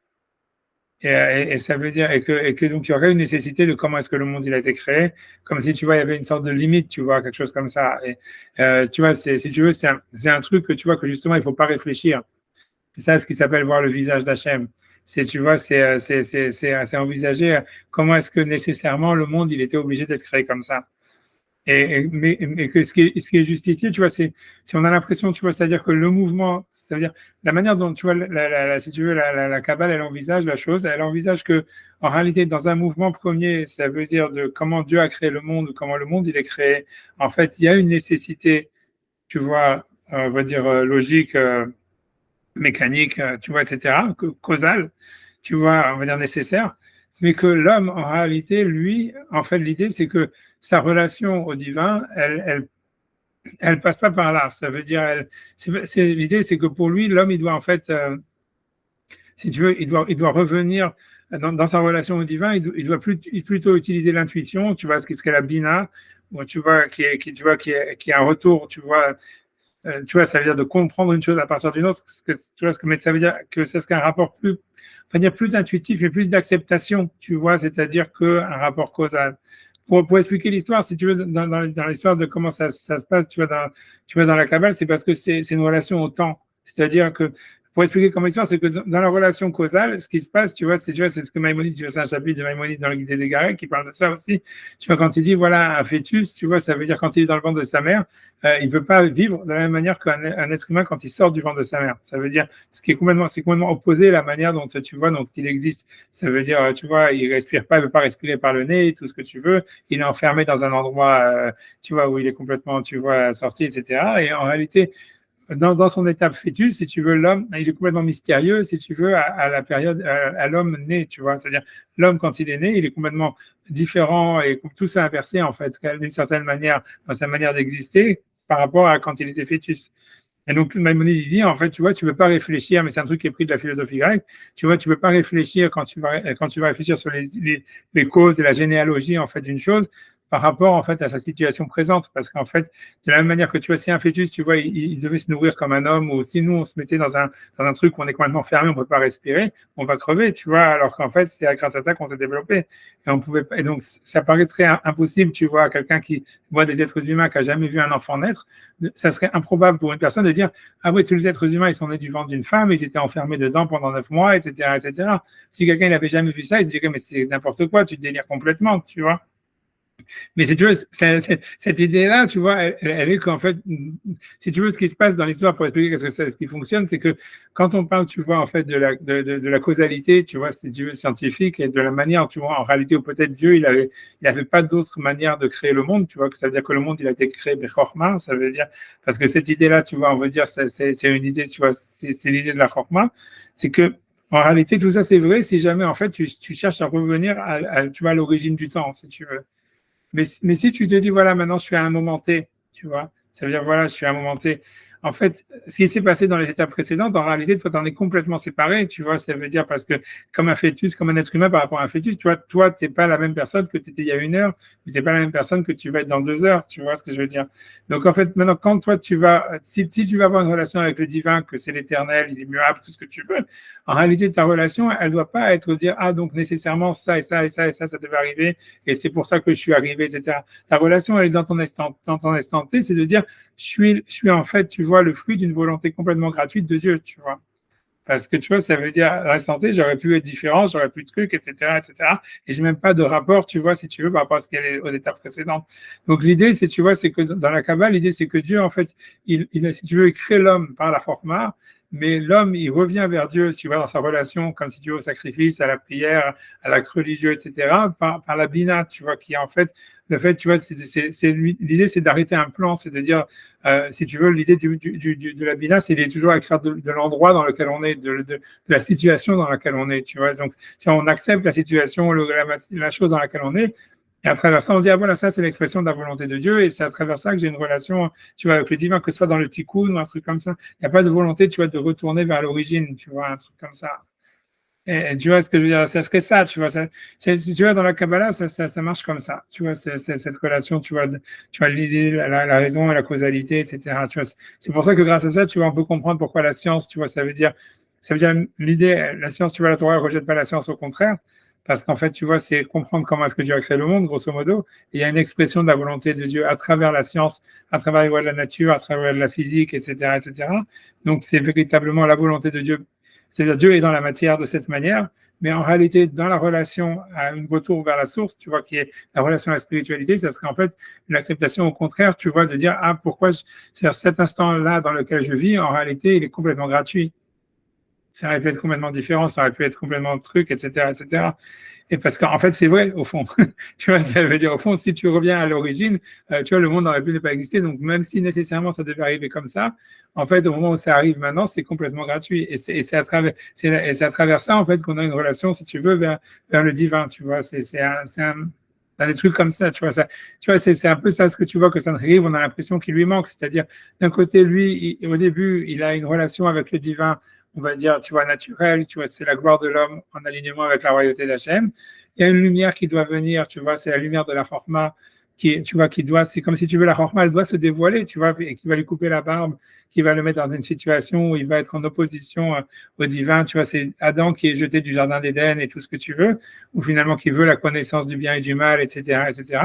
Mais normalement, tu vois, c'est-à-dire la suite de ça, ça aurait été un retour, tu vois, par la Bina, tu vois, c'est-à-dire un retour vers Dieu, mais qui soit lié sur l'acceptation, en fait, de ce dévoilement de la Chorma, tu vois, c'est-à-dire, ah, c'est comme ça, tu vois, le monde existe comme ça, il pourrait être différemment, mais tu vois ce que je veux dire? Ça veut dire, dans son développement, nécessairement, il devait arriver à ça, mais en fait, en réalité, c'est absurde. Pourquoi j'existe maintenant à cet instant T, ça aurait pu être différent.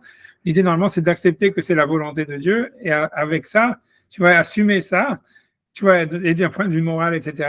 Et voilà, quel que ça soit, tu vois, ça veut dire, c'est la volonté de Dieu que j'existe, donc je dois manger, c'est la volonté de Dieu que j'existe, donc tu vois, peu importe, tu vois, l'histoire, mais c'est à partir de ça, tu vois, tu vois, c'est à partir de là qu'il y a une relation, un retour vers le divin, tu vois, et ça, on a l'impression que, tu vois, ça ne dérive, tu vois, ça veut dire, c'est ça la deuxième erreur, quoi, tu vois, c'est-à-dire, on a l'impression que si Sancheriv ça veut dire, il avait pas voulu justifier, en fait, le fait qu'il a été sauvé par la raison, il aurait été, comment dire, il aurait été sauvé, tu vois, si tu veux, il aurait fait Teshuvah ou un truc comme ça, tu vois.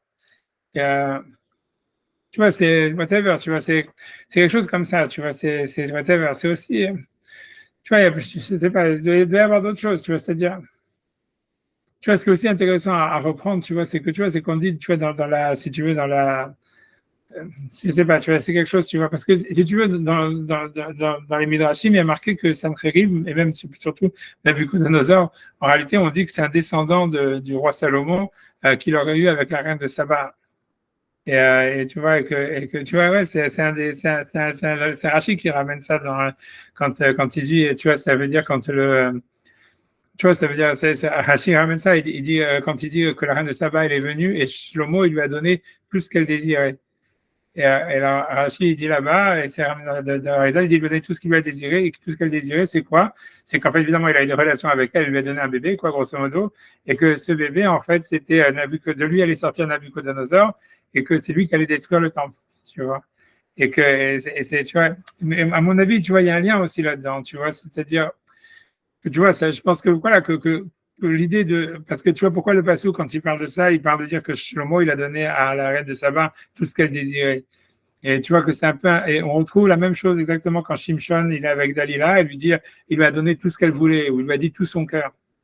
Et tu vois, et qu'on a l'impression, tu vois que, à mon avis, tu vois, ça veut dire, c'est un truc justement, c'est une sorte de culpabilité, pas de, tu vois, c'est comme s'il y a un reproche moral dans l'histoire, c'est-à-dire, tu vois, Shlomo, il aurait pas dû donner tout, tu vois, il aurait dû donner, tu vois, il aurait dû garder quelque chose, tu vois, pour lui, un truc comme ça, tu vois, ça veut dire, et c'est ça ce qui a fait qu'à la fin, tu vois, le Beth Amikdash, tu vois, ça donnait Nabucodonosor, quoi. Tu vois, c'est un peu ça, tu vois, c'est que Nabucodonosor, dans tout le totalitarisme et tous ces trucs-là, il y a une volonté de vouloir tout expliquer, de vouloir tout justifier, etc., etc., et que tu vois, et que c'est ça, tu vois, de pas accepter qu'en fait on existe, tu vois, parce que c'est la volonté de Dieu, indépendamment de l'autre, et c'est tout, tu vois, et on doit assumer, si tu veux, cette volonté, tu vois. Non, je sais pas. C'est sûr, comme tu dis que c'est difficile, tu vois, c'est comme tu dis, c'est qu'aujourd'hui, le vrai problème de tout ça, c'est que dans le monde moderne, on a du mal, tu vois, à justifier, tu vois, c'est voilà, comme en fait, on est plus ou moins inutile, quoi, on est des surnuméraires, hein. Et c'est difficile, tu vois, tu vois, de justifier, tu vois, c'est le vrai problème de la société moderne, tu vois ce que je veux dire, tu vois, c'est sûr, c'est sûr. Mais voilà, mais je pense que tu vois que la solution, je pense que tu vois, ça veut dire la solution, tu vois, sartrienne, qui était de dire, tu vois, en fait, oui, il faut se créer soi-même. Tu vois, ça veut dire ce qui donne un sens, c'est parce qu'on fait des choix, etc. C'est exactement ce qui est décrit ici, de dire, voilà, tout se justifie par la raison. Je vis pour une cause ou pour quelque chose. Je pense que c'est une erreur, tu vois, fondamentale. Tu vois, je pense que, tu vois, c'est ce qui veut dire ici. Ça veut dire, il faut accepter le fait qu'on existe. C'est sûr que, tu vois, il y a quelque chose à faire, comme construire la Teva, peut-être amener un sacrifice à Hachem, tout ce que tu veux. Mais d'abord, on existe, et le fait d'exister, c'est en soi l'expression de la volonté d'Hachem, et c'est premier, tu vois. Et il faut tirer un bonheur de ça, tu vois. Je pense que c'est ça, tu vois, du fait même que, voilà, tu vois, ça veut dire qu'on a une volonté, qu'on a des trucs, tu vois. Tu vois, je pense, tu vois, pour moi, ouais, j'en sais rien, tu vois, comme encore une fois, tu vois, dans le Kaddish, on dit, Balma, Dibera, Kérouté, dans le monde qu'il a créé, suivant sa volonté, tu vois. Et ça veut dire ça veut dire que, comme je dis, que je vois que quand on est dans un Kaddish, on dit, pourquoi je suis dans cette choule, pourquoi je suis avec ces cons, tout ça, etc. Mais c'est la volonté d'Hachem, tu vois, ça veut dire, Hachem, il a voulu qu'on ait cette gueule-là, Hachem, il a voulu qu'on soit avec dans ce groupe-là, Hachem, il a voulu qu'on truc, et c'est ça. Comme c'est la volonté d'Hachem, c'est merveilleux, tu vois, parce que c'est la volonté d'Hachem, tu vois, c'est tout. Tu vois, et ça veut dire, voilà, Et tu vois, c'est ça, je pense que c'est ça l'idée, tu vois, et ça s'oppose à l'idée, tu vois, de Sancheriv, tu vois, de dire, ça veut dire que lui dit, voilà, en fait, Dieu, il a sauvé la Torah parce que Hachem, il a donné à Noach la capacité de comprendre les dimensions de la Teva, etc. Ou de dire, tu vois, comme si ça serait, tu vois, et après de dire, ouais, je dois apporter une partie de moi parce que j'ai survécu et je dois justifier le fait pourquoi j'existe, tu vois, tu vois, tu vois, pourquoi tu vois, j'ai survécu. Et en fait, l'idée, se justifier par l'existence de l'autre ou contre l'existence de l'autre, tu vois, c'est-à-dire, ça revient au même, tu vois, c'est le problème, tu vois, c'est déjà se justifier par rapport à quelqu'un d'autre, tu vois, comme Salomon qui a donné à la reine de Saba tout ce qu'elle voulait. Je pense, tu vois, que c'est la racine de l'erreur, tu vois. Hmm. On serait dans enfin, d'un point de vue occidental, comme ça, on serait dans un éloge de la médiocrité, quoi. C'est-à-dire que si tu n'incarnes pas quelque part un principe divin comme ça, c'est-à-dire, voilà, t'es pas un génie scientifique, un champion de basket ou un truc, à ce moment-là, Ouais, tu n'existes pas, si tu veux. Ça ouais. aussi, un peu l'idée, quoi. Ouais, Si tu veux. c'est ce qui J'ai trouvé Sainte-Rérive, il a dit, voilà, j'ai trouvé ouais, j'ai trouvé ce que c'est, quoi. J'ai trouvé quoi servir, effectivement. Il y a une utilité, quoi. Ce principe d'utilité, ouais, c'est vrai. et voilà, Et ce qui est premier, quoi, dans ces sociétés-là. ouais, c'est ça. Et ce qui explique, c'est pour ça que même ceux qui sont, comme tu dis, des génies scientifiques, des grands sportifs, tout cela, ils sont aussi, tu vois, déprimés, et pire, encore plus cinglés que les autres, tu vois. Parce que tu vois, ça veut dire que voilà, eux, ils se justifient que pour ça, et donc tout le reste de leur existence, il n'a pas de sens, tu vois. Et donc, ça veut dire, tu vois, ça devient, tu vois, complètement impossible pour eux tu vois, de justifier, tu vois. Et tu vois, j'en sais rien, tu vois, je sais pas, mais bon, ouais, whatever, arrêtez, je sais pas si j'ai extrapolé, je pense qu'il y a une explication mieux sur l'histoire de ce que le Maral, il veut dire avec l'histoire de la dimension de la Teva de Noir, etc., et quelque chose, tu vois, mais maintenant, honnêtement, tu vois, j'ai pas d'intuition, tu vois, mais je sais pas, mais c'est ça. Vous voulez avancer comme vous voulez, je sais pas, on peut avancer comme vous voulez, on peut avancer un petit peu, comme, j'ai pas entendu, c'était un minute. On avance un petit peu. Il dit un Ok, petit peu, ouais. ok, d'accord, c'est vous, parce que c'est vous qui avez compté Ouais. Shabbat, et tout ça, parce que je reçois, 10 minutes, 10 minutes, un quart d'heure, quoi. ok, c'est Ouais. bon, ok, donc on avance. On en profite. Alors, Kama de Brachot, donc un premier chapitre de Brachot, Amar Rabbi Ishmael, donc Rabbi Ishmael il dit, Pa Machat Nechnasti, l'actir Ketoret, Lifna et Lifnim. Donc là, une fois, je suis rentré dans le Saint des Saints, tu vois, donc voilà, pour amener la Ketoret à Yom Kippour. Le Raïti Akatrikel, et donc j'ai vu Yak Hashem Sevakot, donc j'ai vu Akatrikel, traduction, ça veut dire Dieu m'a couronné. Tu vois. Ah, donc c'est vraiment ensuite, tu vois, donc après, on ne s'est pas trompé dans l'explication parce que tu ramènes cet Agadala qui dit ça, tu vois, Dieu m'a couronné. Tu vois, ça veut dire, Akatriel, donc Dieu m'a couronné, Yak, le Dieu des armées, Yoshev al-Kiseram Benissa, donc qui était assis en fait sur le trône céleste ou sur le trône surélevé, va Marli et il m'a dit Ishmael béni, Barcheni, donc il m'a dit Ishmael, mon fils, bénis-moi. Va Marti les Fanav, et donc et j'ai dit devant lui, Ribono Shalola, maître du monde, et Ratson les Fanecha, que ce soit ta volonté, encore une fois devant toi. Ça veut dire que ça veut dire qu'ils prennent le pouvoir en fait, si tu veux.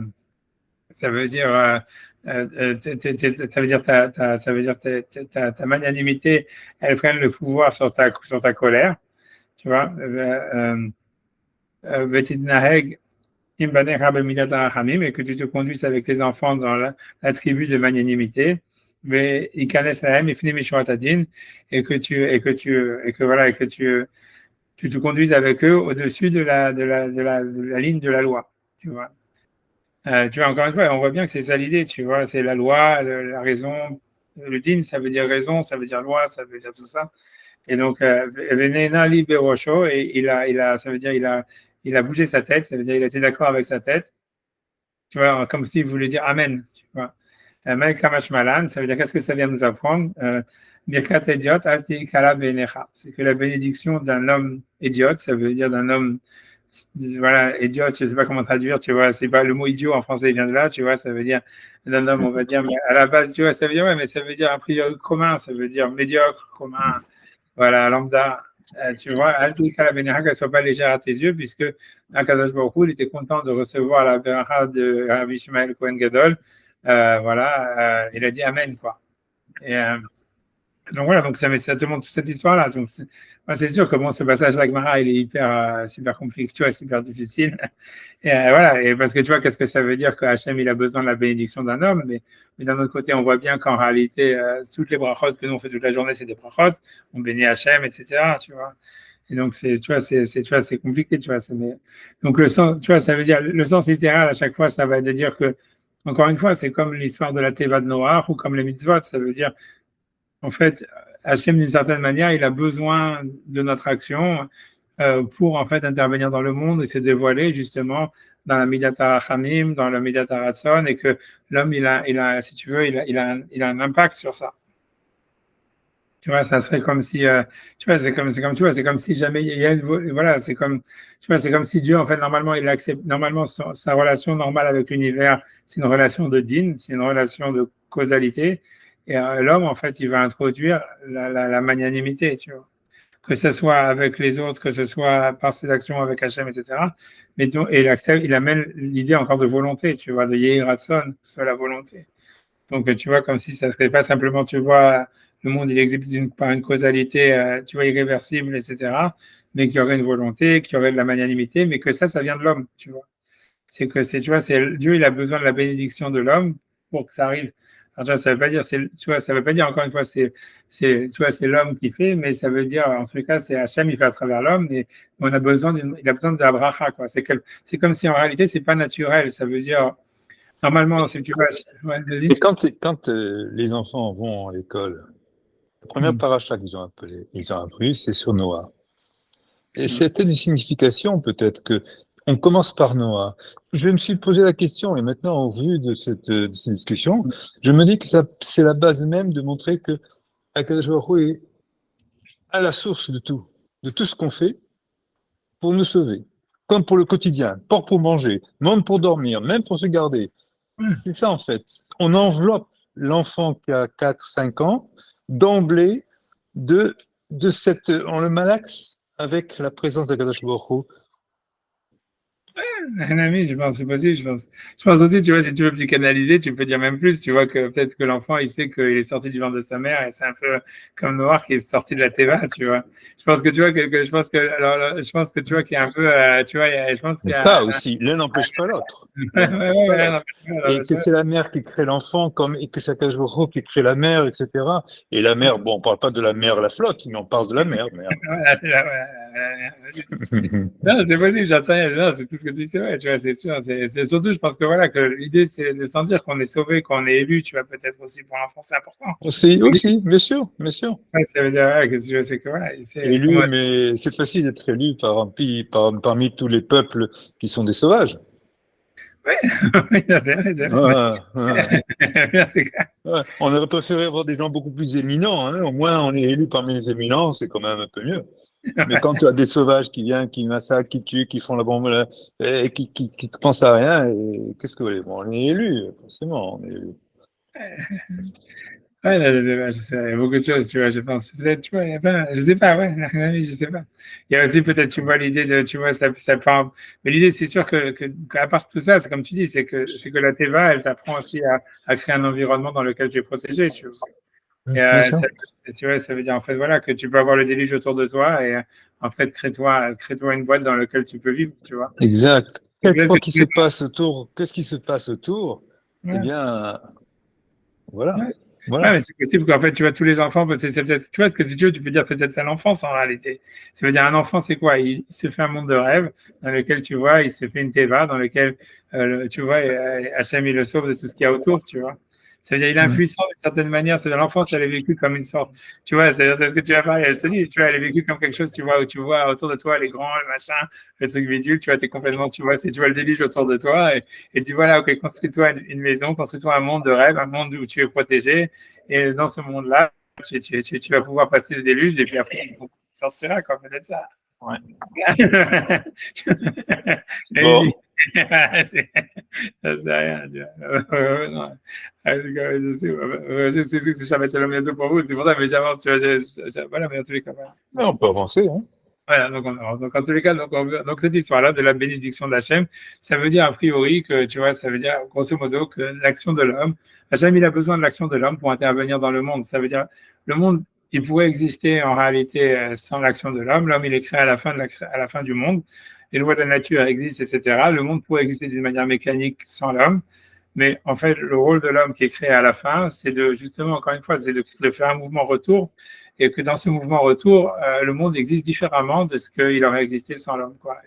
Et cette différence, c'est quoi? C'est comme il dit, c'est la volonté, c'est la rachamim, c'est les choses qui sont en fait, qui sont au-dessus ou qui s'opposent en fait à la raison, tu vois, ou à l'ordre mécanique de l'existence, tu vois.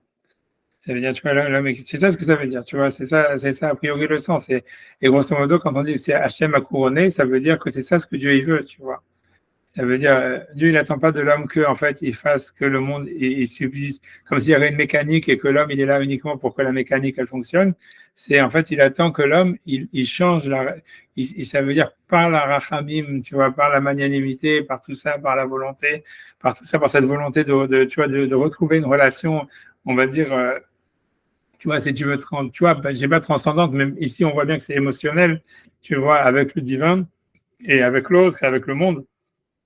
Tu vois, qu'il fasse ça et qu'il change donc la nature du monde, tu vois. Et ça, c'est ça tu vois, a priori, c'est ça ce que ça veut dire. C'était ça, tu vois, c'est ça le rôle du Kohen Gadol, de tous ces machins-là, tu vois. Tu vois, donc, ouais, tu vois, ça veut dire a priori, c'est ça ce que ça symbolise. On va voir ce que lui, il va dire, tu vois. C'est ça ce que je vous ai expliqué comme explication pour dire Beshem Amro, c'est l'explication du Nefesh HaChaim, tu vois, dans le Nefesh HaChaim, tu vois, il explique tout ça, il parle de toute cette histoire pour expliquer c'est quoi la bénédiction d'Hachem. Ça veut dire en fait qu'il faut, c'est que le Shefa Eloki, je sais pas comment traduire ça, ça veut dire l'influx divin. En fait, l'homme, par sa bénédiction, il fait que l'influx divin, il grandit dans le monde. Il s'augmente dans le monde. C'est ça le sens de la bracha, ça veut dire tu vois, ça veut dire que tu es béni, Hachem, que tu sois béni, ça veut dire que ton déversement s'agrandisse, tu vois. C'est comme tu vois, c'est toute cette histoire, c'est très connu. Mais enfin voilà, et c'est une des sources qui ramène, c'est ce passage-là. On voit bien que Hachem, il a besoin de ça, si tu veux, pour qu'il y ait une nouvelle relation avec l'univers qui s'instaure, tu vois. Tu vois. C'est bon. Donc il dit Véné Rabim Shumemim à la Maharazé. Donc beaucoup sont étonnés par ce passage. Chez idiot, ça veut dire qu'un homme idiot, ça veut dire un homme commun, mais varer qui puisse bénir mi birkato idvar hakol, celui dont par la bénédiction tout se bénit. Donc quel sens ça serait de bénir Hachem, etc. Mais la chose, quand tu auras compris les choses que nous avons dit, jusqu'à maintenant, les choses que nous avons répétées plusieurs fois jusqu'ici, il n'y a pas de question, il n'y a rien d'étonnant baisé là-dedans. Parce que ça veut dire l'honneur d'Hachem, elle se trouve pas chez nous dans sa perfection. Suivant l'essence même de son honneur, qu'elle soit bénie. Donc, il dit Venzerak, le chisaron animsaim, shem le chisaron. Et ça vient simplement en réalité d'un manque qu'il y a chez les existants, qui sont naturellement manquants. Shen kvodo idvarach, que son honneur qui soit béni, ne se trouve pas nimsa animsaim comme chez eux, c'est-à-dire ne se trouve pas chez eux telle qu'elle est véritablement. Je traduis, j'avance et après j'essaie d'expliquer. C'est pour ça quand il a dit Ishmael béni barcheni, Ishmael mon fils bénis-moi, c'est pas véritablement que lui il reçoit une bénédiction de ses créatures, le markar, ça veut dire que tu nous en préserves de penser ainsi.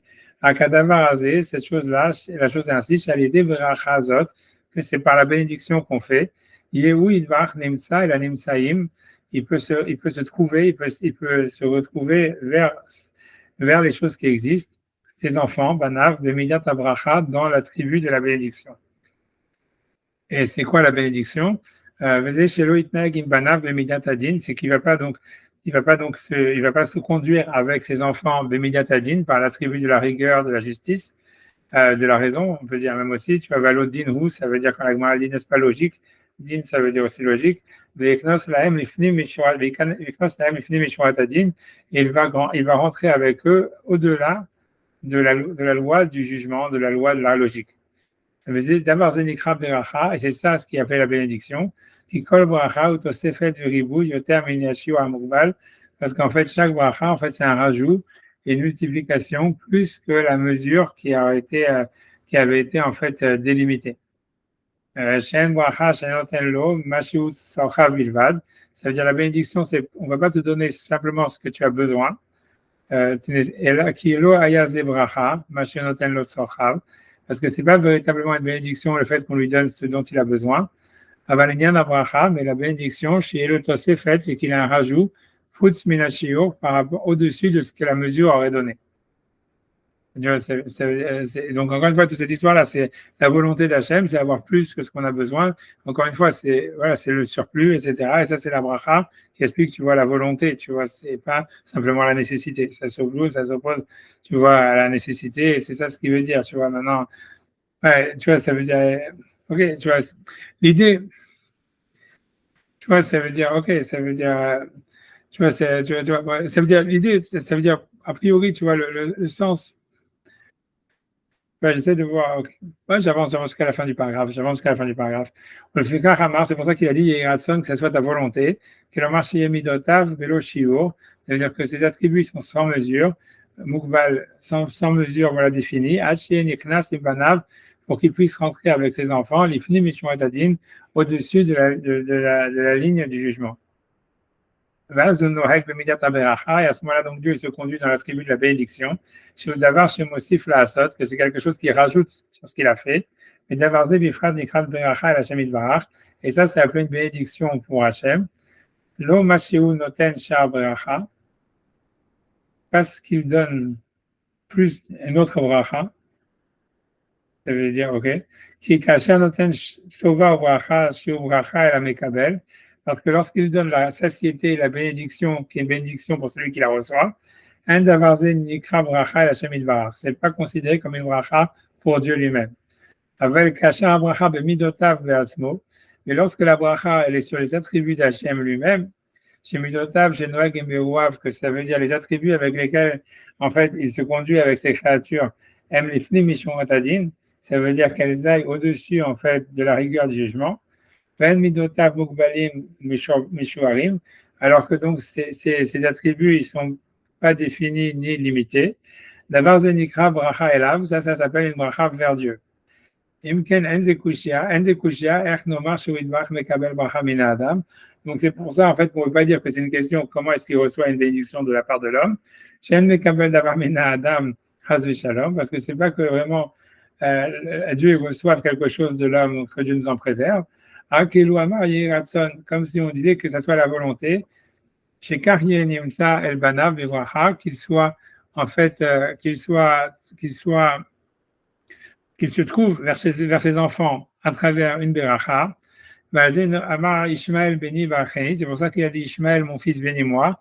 Qu'il en marche chez Bikesh et Yehud Barach Noegim Banav, ça veut dire qu'il demande que lui, il se conduise avec ses enfants, Bemidat Abracha, dans la tribu de la bénédiction. Ok, donc ça veut dire, tu vois, j'essaie d'expliquer ce que veut dire ici, tu vois, ça veut dire, à mon avis, encore une fois, tu vois, ça veut dire comme ça veut dire, parce qu'ici, il rentre un truc, tu vois, il rentre un truc, tu vois, il parle des midot d'Hachem, tu vois, les midot d'Hachem, les attributs d'Hachem. Et tu vois que déjà, tu vois, en soi, tu vois, c'est un truc, Maïmonide dans le guide des égarés, il dit, Hachem, il n'a pas des tribus, et c'est un de ces gros combats, si tu veux, tu vois, idéologique de dire qu'Hachem n'a pas d'attributs. Tu vois, le problème, tu vois, c'est voilà, c'est qu'en fait, si tu veux, que si on dit que voilà, Dieu n'a pas d'attribut, tu vois, comme tu vois, Maïmonide il veut dire, etc. En fait, on comprend pas. En fait, si on dit ça, on voit pas comment est-ce que l'homme il peut avoir une sorte de relation avec Hachem. Tu vois, c'est pratiquement impossible. Tu vois, c'est parce que voilà, Hachem il est au-dessus du temps, au-dessus de l'espace, il n'a pas d'attribut, il est un, etc., machin, blablabla. Et en fait, tu vois, ça veut dire, en fait, on ne pourrait pas parler à Hachem, on ne pourrait même pas dire que Dieu, c'est la vie universelle ou tout ça. C'est-à-dire, il n'y a pas de contact possible, tu vois, entre Hachem et l'homme. Tu vois, même Dieu donne la Torah, ça serait débile, tu vois. C'est-à-dire, la Torah, en fait, c'est les lois ou la Torah ou quoi que ce soit, tout ce qui va être un discours, le fait même que Dieu, il utilise un langage verbal, même si c'est des images ou quoi que ce soit, même si c'est préverbal ou quoi que ce soit, mais qui est même un langage, une capacité de décoder un langage qui viendrait d'Hachem, en fait, c'est pas possible si, en fait, Dieu, il n'a pas d'attribut, tu vois, d'une certaine manière. Et ça, c'est un problème, tu vois. Et ça veut dire, c'est un problème, tu vois, tu vois, que Maïmonide, il a, en fait, pas vraiment résolu, tu vois. Et tu vois, et ça veut dire, tu vois. Mais, alors, tu vois, et ça veut dire, grosso modo, mais tu vois, donc, ok, ça veut dire, alors, qu'est-ce que ça veut dire? Ça veut dire qu'en fait, tu vois, c'est pour ça que, tu vois, encore une fois, je suis obligé, tu vois, de citer la Kabbale et le Zohar et tout ça. C'est que, tu vois, dans la Kabbale, on va nous parler des sphirotes, des machins comme ça. Ça veut dire, on va nous dire, ouais, non, Dieu, il a des attributs.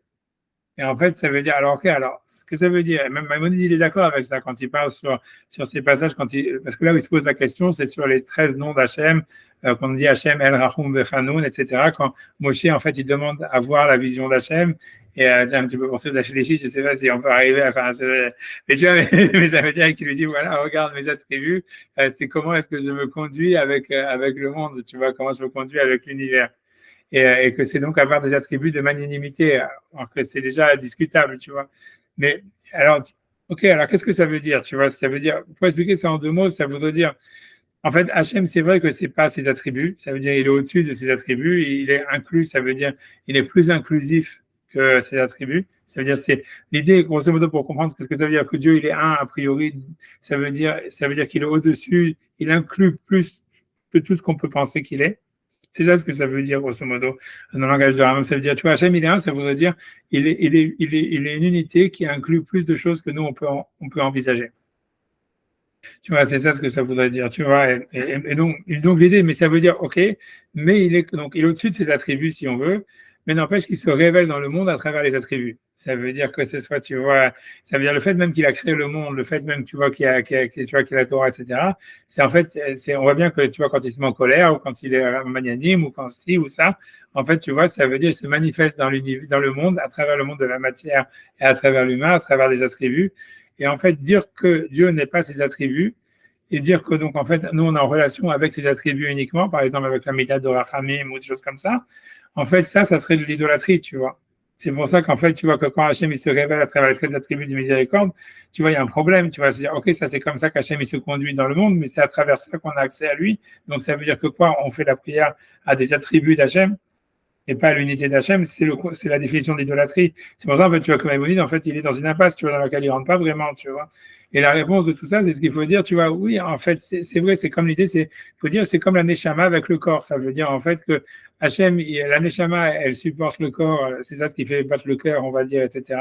Elle existe dans le corps, mais en fait, le corps peut disparaître, on va dire, la neshama, elle va rester, et c'est vice versa même, mais donc, ça veut dire que ça veut dire voilà que Hachem, donc ça veut dire, ok, il est au-dessus de ses attributs, mais n'empêche que quand il se révèle à travers un attribut, en fait, c'est lui-même qui se révèle dans cet attribut. Ça veut dire, tu vois, c'est-à-dire que voilà, c'est comme quelqu'un qui s'habille, tu vois, l'idée, ça serait, il s'habille avec l'attribut.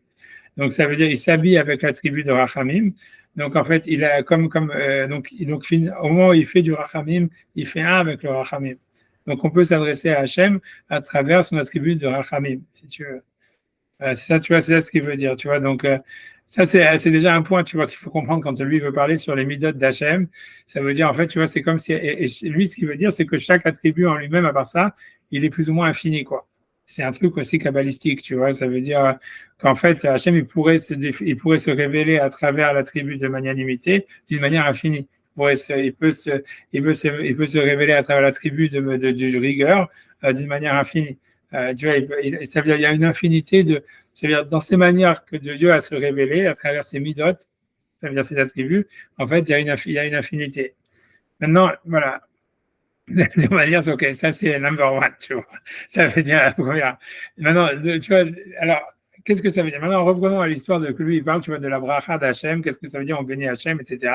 Puisqu'Hachem, il est partout, etc. Blablabla, qu'est-ce que ça veut dire? Donc, lui dit, ouais, en fait, c'est qu'il existe par rapport aux existants, tu vois. Alors, il utilise l'histoire de dire que, tu vois, Nimsa la Nimsaïm, ça veut dire qu'il se manifeste par rapport aux existants dans l'attribut de bénédiction ou un truc comme ça, c'est ce qu'il dit, tu vois. Qu'est-ce que ça, tu vois, donc qu'est-ce que ça veut dire, tu vois, ça veut dire quoi? Il dit, c'est pas donner simplement ce que l'homme il a besoin, mais ça serait lui donner plus, tu vois. Et il dit, et la bénédiction, elle est pas sur l'homme, mais elle est sur les attributs. Ça aussi, c'est ce qu'il faut retenir cette phrase-là. Alors tu vois, qu'est-ce que ça veut dire? Tu vois, ça veut dire comme ça veut dire, grosso modo, tu vois, ça veut dire si on dit, tu vois, en fait, pour expliquer comment ça fonctionne, tu vois, c'est une chose qu'il faut comprendre, c'est que si Hachem, il est partout, tu vois, ça veut dire, donc, il est un, etc., machin, blablabla. Donc, ça veut dire que quand on dit, par exemple, tu es béni Hachem, tu vois, quand on dit Baruch Ata Hachem, tu vois, par exemple, on dit Hachem, il est béni, c'est comme si c'est performatif. Ça veut dire, à partir du moment où moi je dis qu'il est béni, il est béni. Puisque tu vois, en fait, Hachem, il est dans le monde, il est dans mon corps, si tu veux, il se bénit lui-même, tu vois, si tu veux. Ouais. Il est béni parce que, voilà, j'ai décidé de le bénir, tu vois, c'est ça, ça veut dire, oui, et donc il est béni parce qu'on l'a béni. Mais ça, si tu veux, c'est une chose.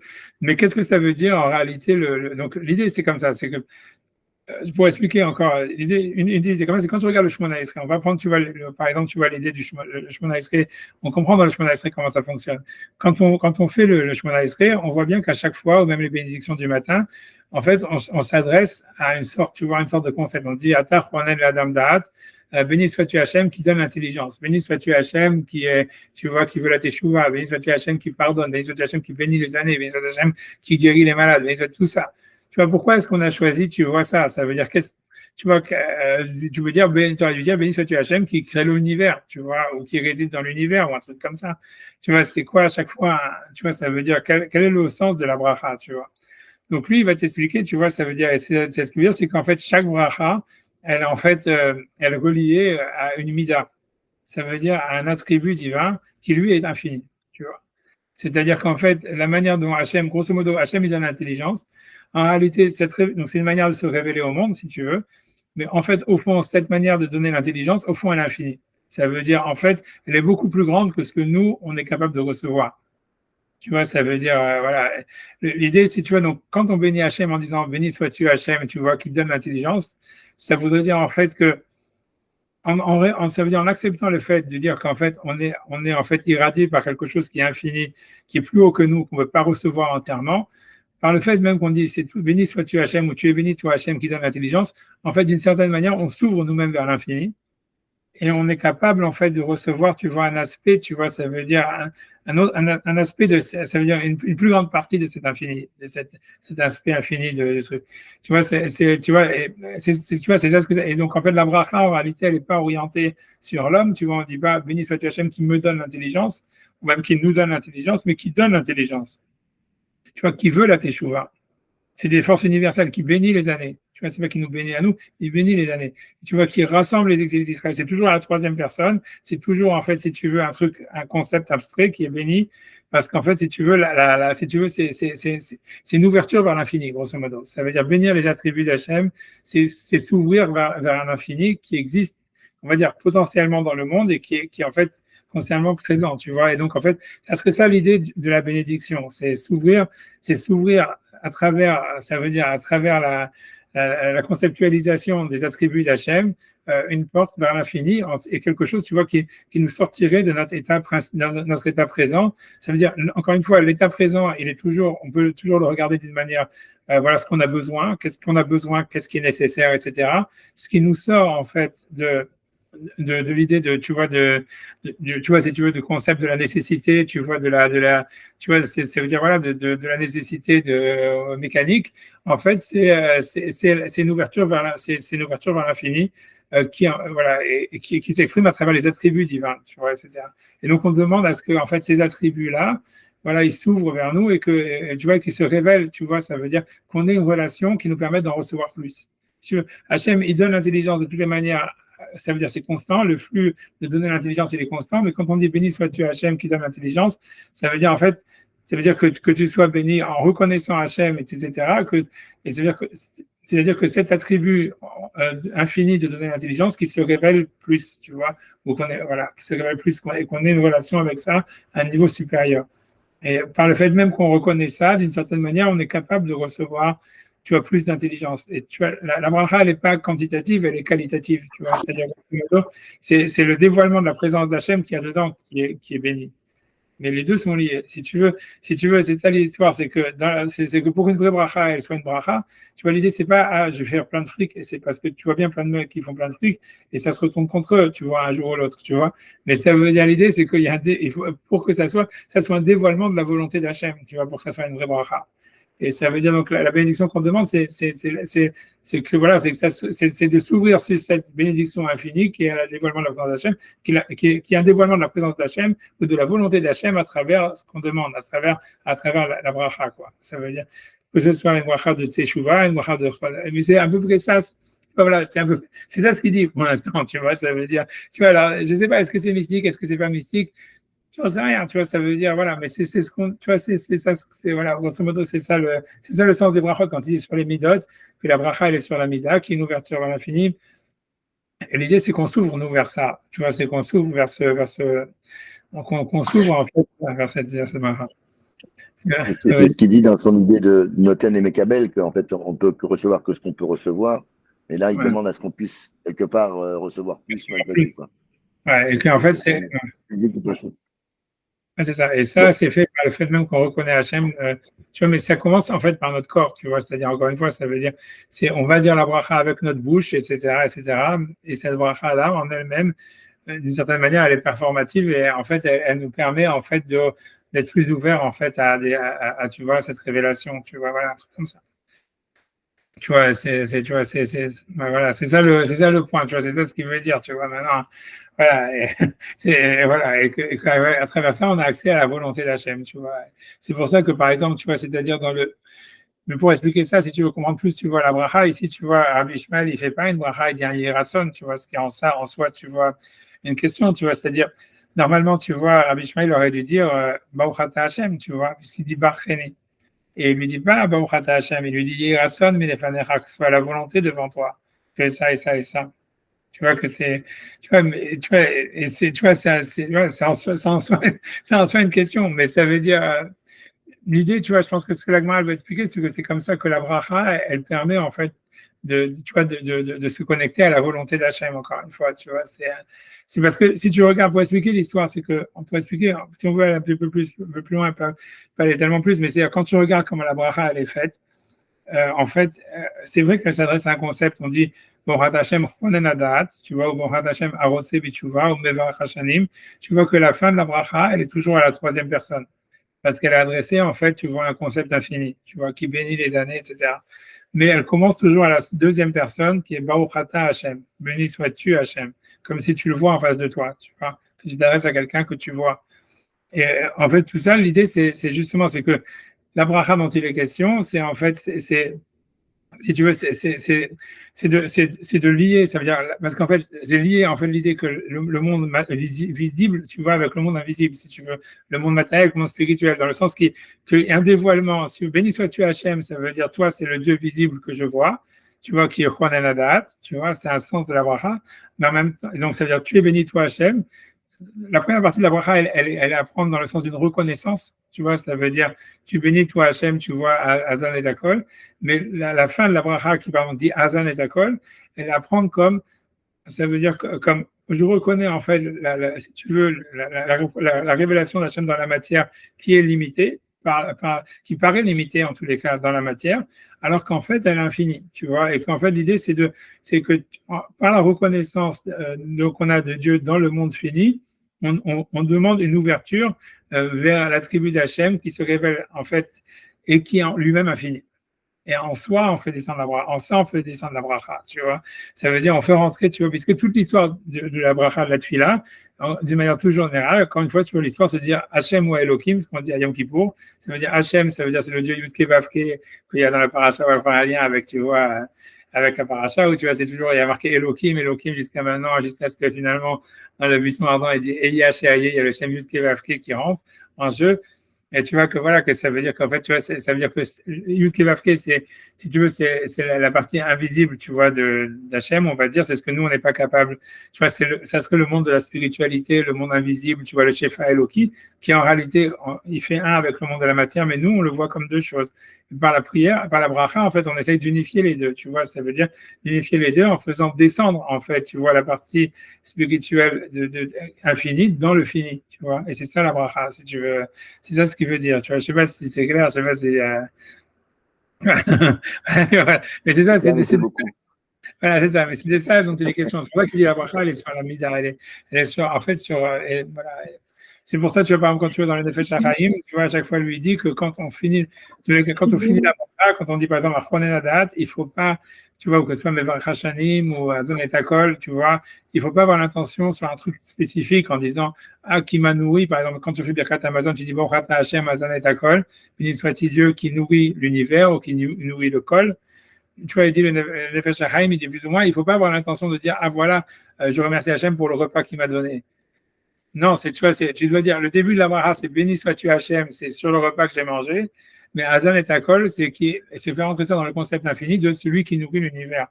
Et à travers ça, tu vois, on fait descendre la bracha, tu vois, qui est infinie justement de Hazan et Takol. Tu vois, un truc comme ça, tu vois, la même chose avec Ronan Nada. Donc, tu vois, c'est l'idée, c'est, si tu veux, le pivot, il se met il est dans le nom d'Hachem, que tu vois, qui en fait, que nous on prononce Aleph, Dalet, Nun, Yud, qui veut dire, tu vois, le maître du monde, et qu'en fait, qui est donc la manière dont il se révèle dans le monde réel, mais en réalité, la manière dont il est écrit, c'est Yud Ke Vav Ke, ça veut dire l'essence de l'existence. Et en fait, dans ce pivot-là, dans ce fait que le nom, en fait, il est prononcé d'une manière et écrit d'une autre manière, en fait, on fait la jonction entre, si tu veux, le monde matériel et, si tu veux, l'infini spirituel qui est dans le monde, tu vois. Bref, tu vois, et ça, c'est la bracha, si tu veux, c'est ça l'essence. C'est pas ce qu'il dit ici, tu vois, ça veut dire, voilà. Je scotché, ok, je sais, je comprends plus des trucs comme ça, mais c'est ça ce qu'il veut dire. Après, oui, tu vois, c'est lui qui est entré là-dedans, tu vois, c'est ça ce qu'il veut dire, tu vois, ça veut dire, voilà, donc voilà, c'est la bénédiction, c'est de reconnaître en fait les attributs d'Hachem, on va dire, dans le monde, tu vois, les attributs infinis d'Hachem dans le monde, pour qu'en fait, finalement, il puisse se révéler en réalité à travers ses attributs, tu vois. Voilà, je sais pas si vous voulez encore, j'arrête ici. Ouais, Juste un petit mot pour le fameux l'arche de Noé. Quand on sort du ventre de la mer, l'enfant, on dit très bien que la sortie d'Égypte, c'est aussi comme un enfantement. Donc, quand on sort de la fin de la mer, on trouve le matériel, la maison, etc. Et quand on sort d'Égypte, on trouve le spirituel avec la maison de là-haut. Ouais, le Mishkan.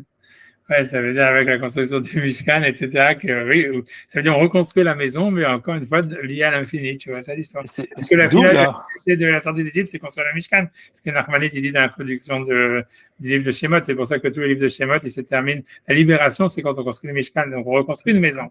Mais une maison, voilà, spiritualisée, où il y a un lien entre le matériel et le spirituel. Tu vois que Sancheriv, c'est pour ça qu'on apprend aux enfants, et déjà on les habitue au Mishkan par l'intermédiaire de la maison de l'Arche de Noé. Ouais, non, c'est vrai. Ok, c'est vrai, d'accord. Ok, je suis d'accord. Je vais vous laisser tranquille. Shabbat shalom en tous les cas. Shabbat shalom. À bientôt. Shabbat shalom, merci beaucoup. Bye bye. Merci. Au revoir.